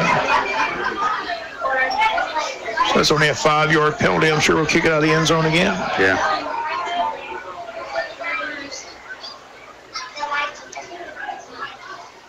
(41-6), 11:43 left to go in this ball game. Yeah, as we've mentioned, it's going to be a short week. Wayne County's got a Thursday night game in Savannah against New Hampstead. New Hampstead had the weekend off. The other region game was Statesboro and Ware's first region game. Ware handling Statesboro easily over the Waycross at last report. And here's the kick. And again, we're just going to kick it into the end zone, and South Effingham will start 1st and 10. And the question is, does the clock just run or not? Maybe South Effingham doesn't want to do it, Joe. Again, both coaches have to agree to it. They do. And again, they make that decision before the game, I do believe. Is that what it is, before the game?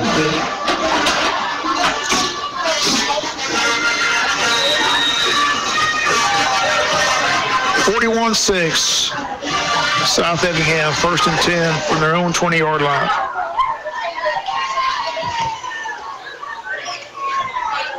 And the quarterback's going to keep it and go to the far side, get some good yardage, and run out of bounds up near a first down marker, up near the 29, 30-yard line. Number 2 on the carry, Joe Jackson's got by number 53. Gonna say he stepped out shy at the first down marker. They give him pick up about 7 yards. And they stopped the clock as he ran out of bounds. So again, 41-6 Wayne County. It was 21-6 at halftime. 2nd down and 3 for the Mustangs. Quarterback back to pass. Over the middle. Got his man complete. Wayne's got to catch him, and they're not going to catch him. South Effingham's going to score. Your prediction, Bob. Yeah. My prediction just went out the window because I don't see a flag. No, I do see a flag. There's a flag on the far side. Touchdown. There is a penalty flag on the field. That's a strange spot for the penalty for where the play was. There's hardly anybody over there, was there? That is a very strange place for the flag. So what are they calling? Just a sideline? Sideline. Okay. So the touchdown's going to stay and make it 41-12. Long pass play over the middle. Time on the clock, 11:21. So South Effingham does score in the second half on a long pass play. What was that, about 80 yards? Or was that 72 yards. 72-yard touchdown pass. Oh, well. 41-12. Why won't they go for 2 to make it 41-14? Good question. But they're not. They're going to line up for the PAT. The kick is up, and the kick is no good. So it stays Wayne 41, South Effingham 12. Back with the kick after the timeout.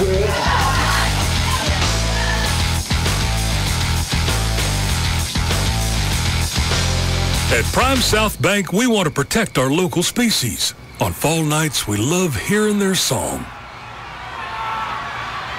and listening to their haunting calls. Community spirit needs the right conditions to thrive. As a community bank, we've fed our team spirit for decades, so that on crisp autumn nights in South Georgia, you won't ever just hear crickets. Prime South Bank, where the winning spirit is catching. Member FDIC.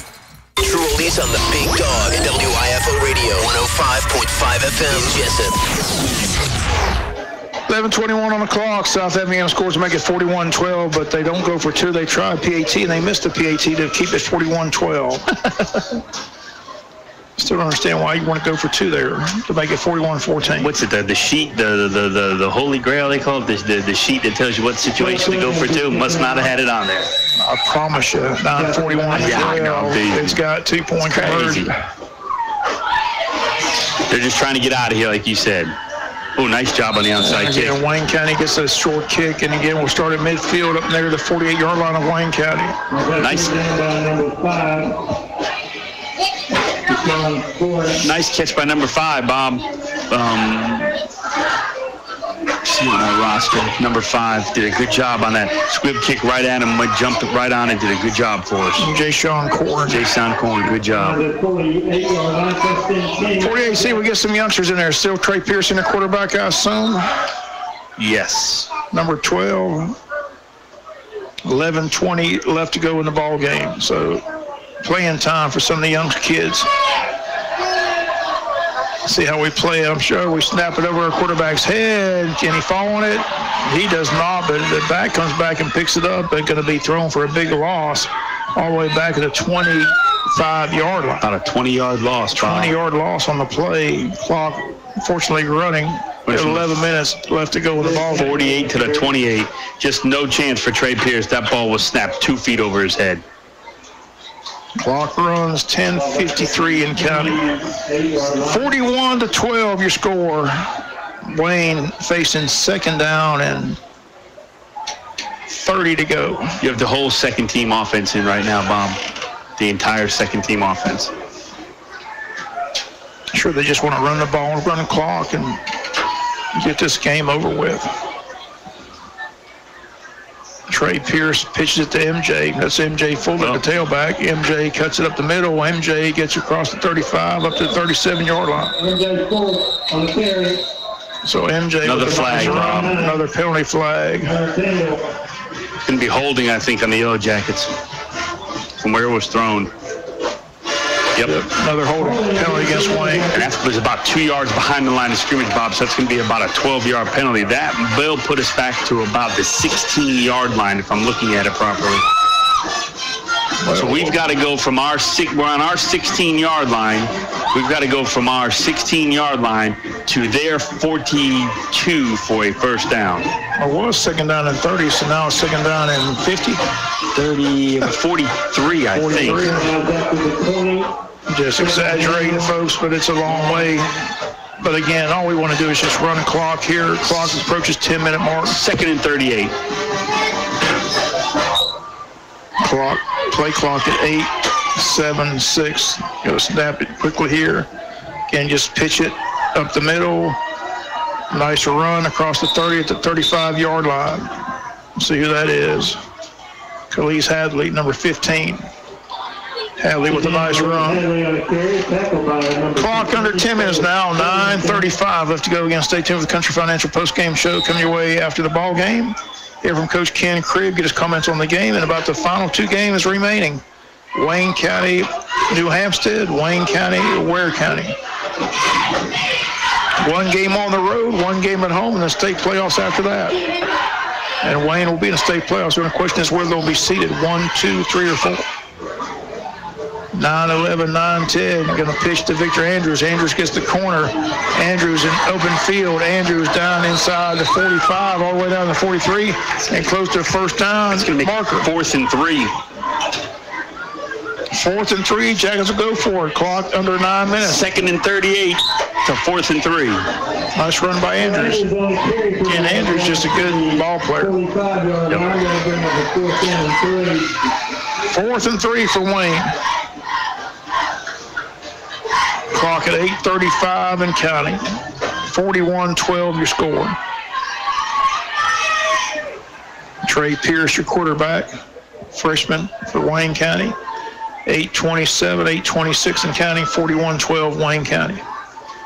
Pierce takes the snap. Again, pitches up the middle to Andrews. Andrews gets the hole. Andrews got the first down. Nope, that was Hadley. Khalees Hadley, the ball carrier.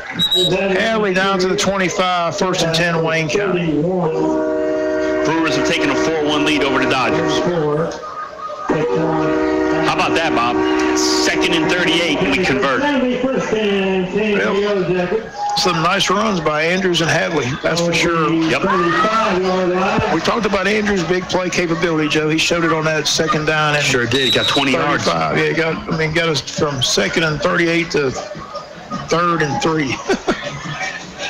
Nice 35-yard run. Clock at 8 minutes left. 8 minutes left to go in this one, 41-12 Wayne County. Ashby again. I'm sorry, Trey Pierce. Trey Pierce, another bad snap, but picks it up and runs with it. Another penalty flag comes out. He gets it down to the 34-yard line, but a flag comes out again. Now let's see what this call is. Another holding call against Wayne County. And again, Bob, this holding call was about 7 yards behind the line of scrimmage. So it's going to be like a 17-yard penalty. And again, Coach Cribb apparently not happy with that call. Again, right now you're just hoping these kids can just execute your offense, run some plays, get out of here, not get anybody hurt. Shamar Taylor did not go into the injury tent, Bob, so I think he just hit his hand. I really do. I mean, it looked like a hand injury to me. We'll get the clarification from Coach Cribb when he comes up here, but just looked like he hit his hand, and it just, you know, how your hand goes dead and numb. Sure. I think he's going to be fine. Put some ice on it and keep bending it. There's a young tailback up the middle. Look like number 45 for Wayne County. 46.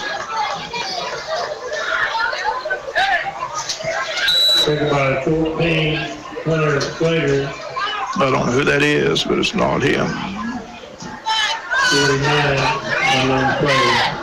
Oh, they're saying 49, but that doesn't seem right either. I'm not sure who that is. 6:52 and counting. 41-12. Another bad snap. Another flag comes out. I think he called timeout. And Wayne calls a timeout.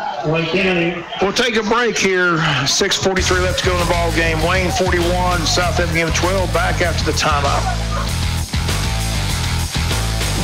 This is your Sheriff, John Carter. Wish the Jackets the best of luck this football season. Also, I congratulate our band, our cheerleaders, and our Lady Jackets for their strong work ethic and dedication. I hope this season is full of success and a lot of wins. But win or lose, always remember that Wayne County supports your efforts and commitment. Sting 'em Jackets all season long. This is your Sheriff, John Carter, proudly serving our community. True oldies on WIFO Jesup 105.5 FM. 6:43 left to go in the ball game. Again, if you're driving home, drive safely. Have a great weekend. Don't forget the golf tournament tomorrow, 8:30 tee time, the annual J.D. Paul Memorial. Don't forget the rodeo tomorrow night out in Scriven, and the J.C. Fair underway this week. So check it out. Have a great weekend. Football-wise, it's Georgia Tech and Duke tomorrow on AM 1370, 12:30 kick, 10:30 pregame, and Georgia has the big showdown at LSU against the Bengal Tigers. 41-12, 6:43 left. Trey Pierce takes the snap. Pitch to Craig Davis, the tailback, number 46, and he takes it inside the 40 to the 39-yard line.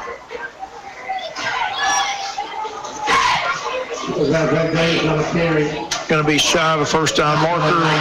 Clock running over towards 6-minute mark. 6:23 and counting left to go in this ball game. Wayne 41, South Effingham 12. Again, stay tuned for the Country Financial post-game show. We'll hear from Coach Cribb, get his comments about the win here. Jackets go to 2-0 in the region, 8-0 overall on the season, with 2 regular season games remaining. Thursday night at New Hampstead. Pierce pitches again to Davis. Davis hit right at the line of scrimmage, no gain on the play. But the clock runs under 6 minutes to go. That's the main thing. Clock running here, 5:50 and counting. 41-12 game in favor of Wayne. 1 touchdown and 2 field goals for South Effingham tonight here at JC Stadium. And really, Bob, the 2 field goals, one was given to him in the red zone on a muff punt, and the other one was a long pass play. 41-12, 5:25 and counting. Trey Pierce, your young quarterback, getting some playing time here in this fourth quarter. 5-minute mark approaches. This is a 4th down and 14 for Wayne, and Wayne County jumps off sides. It looked like they were going to try to quick kick him, Bob.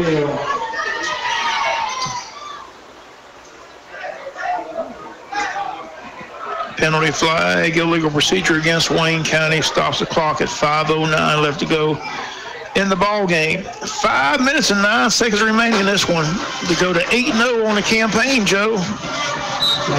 Yep, 8-0. 2 big games left.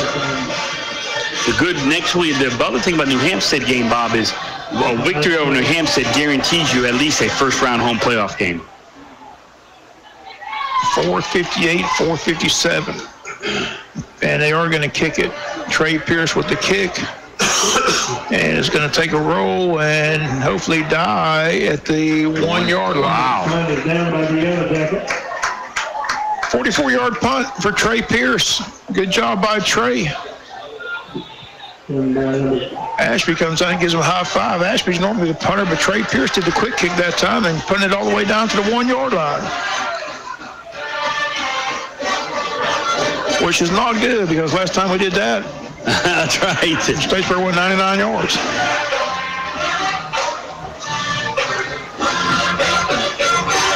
Again, good night for the Yellow Jackets. Taking care of business here. 41-12 at the moment. 4:43 left to go in the game. Quick week. New Hampstead Thursday, then a week off, and then the showdown with the Gators. We got a final from Waycross, Bob. Ware County 35, Statesboro 13. 35-13 the final. And again, South Effingham goes left side, and they take it to about the 5-yard line. 4:35 to go. Final 35-13, Ware over Statesboro. 4:23 left to go in the ball game. 41-12 here.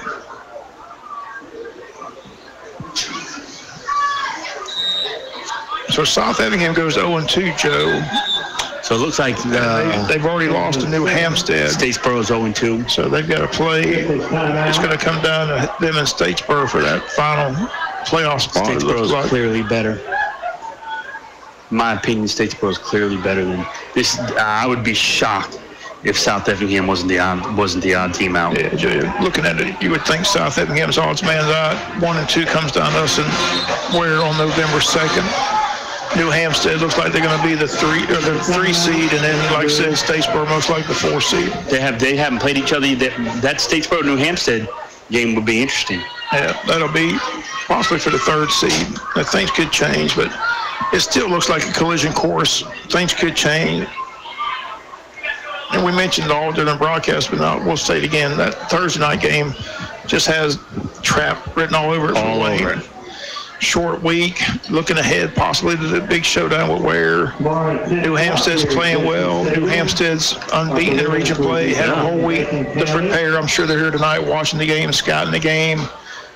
And again, they've got athletes. It doesn't matter what sport we've seen them in. They've always had athletes. Yeah, they got athletes everywhere. So it'll be an interesting ball game. Plus, they like to throw the ball, and that's the one thing that seems to hurt us at times. Is they had the big 2 passes here tonight. Down the sidelines for a big gain, set up a field goal, and then they had the touchdown, and 78-yard touchdown or 72-yard touchdown pass and catch. South Effingham left side for a couple, shy of the first down marker. Sets up 3rd and short. Clock's approaching the 3.5-minute mark here. Left to go in the ball game. Again, have a great weekend. Stay tuned to the Country Financial Postgame Show here from Coach Ken Cribb. Looking forward to playing in the tournament tomorrow at the Country Club, J.D. Paul Memorial.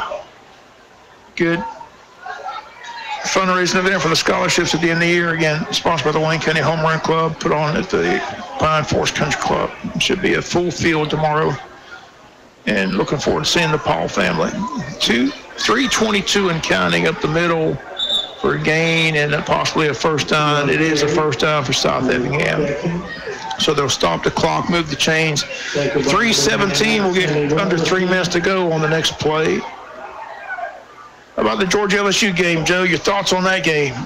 Odds makers have Georgia favored by a touchdown. That's a lot. On the road. That's a lot. Glad it's a 3:30 game. That helps a little bit. A lot of the talking heads are really thinking LSU is going to, whenever Ed Orgeron's back is up against the wall, that's when LSU plays its best. And but I thought that was very high that Georgia's that big of a fumble on the play, Bob. We may have the ball. Wayne's saying they got a fumble. Let's see what the official says. The official says we've got it. So Wayne, a turnover at the 10-yard line with 2:52 left to go in the ball game. A chance for the youngsters to get a touchdown here from 10 yards out. Yeah, Florida didn't help us by beating LSU, so you know they're going to be in a bad mood, and they feel like they've got to win that ball game at home. CBS did us a favor by picking that game for the 3:30 game. If you've ever been to a night game at LSU, it's a wild and crazy atmosphere, and they play a lot better, it seems, under the lights than they do at 3:30. So But Kirby's done a good job with the Road Warriors. They've been able to go on the road and win at the stadium. So be interesting. Fun game tomorrow afternoon at 3:30. Big SEC game. Really the game of the week. There's a pitch to a tailback, and he's going in for a touchdown. And we'll try to find out who that is. Boy, he showed a burst.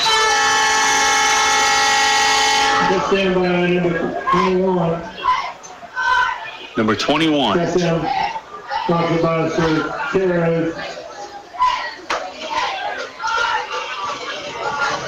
don't have the 21 on my roster, Joe. That's what it was. It was number 21.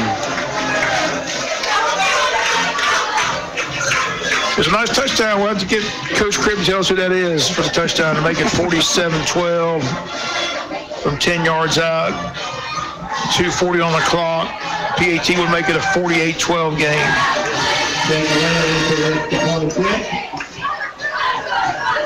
And the PAT is no good as we botched the snap there. So going to stay 47-12. Wayne 47, South Effingham 12. We'll be back with the kick after the timeout. Dr. Michael Sharkey, a board-certified dermatologist and Mohs surgeon specializing in skin cancer, along with physician assistants Heather Naismith and Lindsay Bookhart, are welcoming new patients to take care of all of your skin needs. Georgia Dermatology is a general and surgical dermatology practice specializing in the treatment of all types of skin disorders, removal of skin cancer, and Mohs skin cancer surgery. Call today at 427-4267 to set up your appointment with Georgia's premier dermatology and skin cancer specialist, Georgia Dermatology and Skin Cancer Center, with offices to serve you in Jesup and Waycross. For more information, visit us online at gaderm.com. This is Wayne County football on WIFO-FM Jesup. He showed a good burst. David Twilley credited with a touchdown. That's who that was for Wayne County. Congrats to him. One of the youngsters, good running back. No, his dad will, Ron Twilley. So David Twilley takes it in. David Twilley, Ron Twilley, that's his boy. Or maybe it's his grandson. His grandson? Joe's shaking his head off. Yeah, I think so. Anyway, nice run by the Twilley boy. Boy, he showed a good nice burst. Wow. 47-12, most of the crowd walking out of the stadium. I don't blame them. This game is all but over. 2:40 left to go. And they let the kick go. It's a live ball. They pick it up. They get hit hard about the 8-yard line. And again, South Effingham just needs to take this ball and run out this final 2:31 and get this game over with. 47-12. David Twilley from 10 yards out for the final touchdown for Wayne County at the moment. But again, South Effingham over to huddle up and have a conversation with their coach. Only 2:31 left. 47-12, your score. And the line was 36, and right now it's a 35-point lead for Wayne County. Man, they're good. They're good. They are. I don't know who does it. Bob, I don't know how they do it. I don't know why they do it for a high school game, but they're good. South Effingham rolls to the left, and again, just getting this clock running. 2:23 and counting.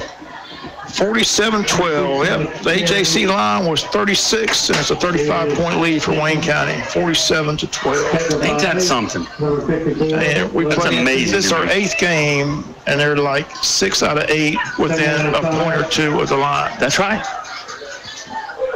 Clock under 2 minutes left. Second down and 6.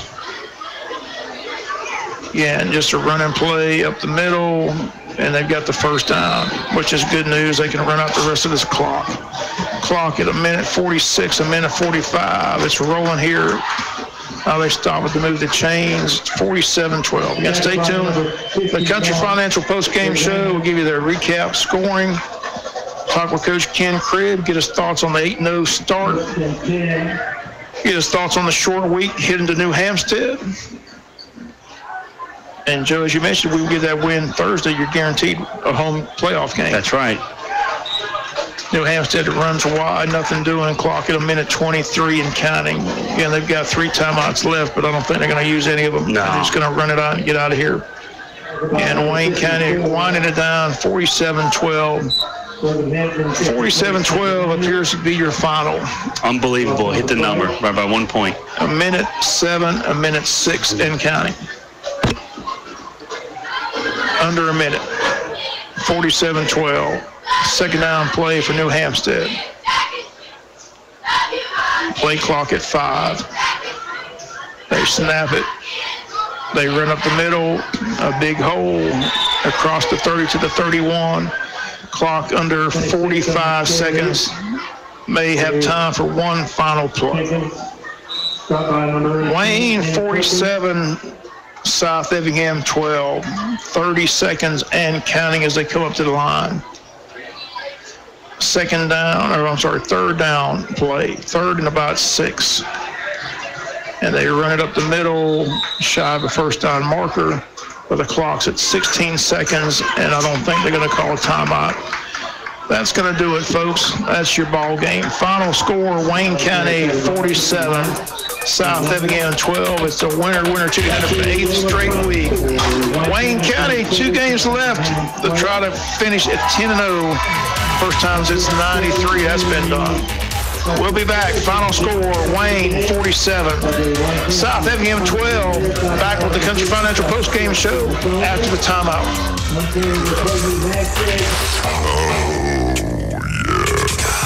Great products, low prices, helpful service. That's Harris Ace Hardware.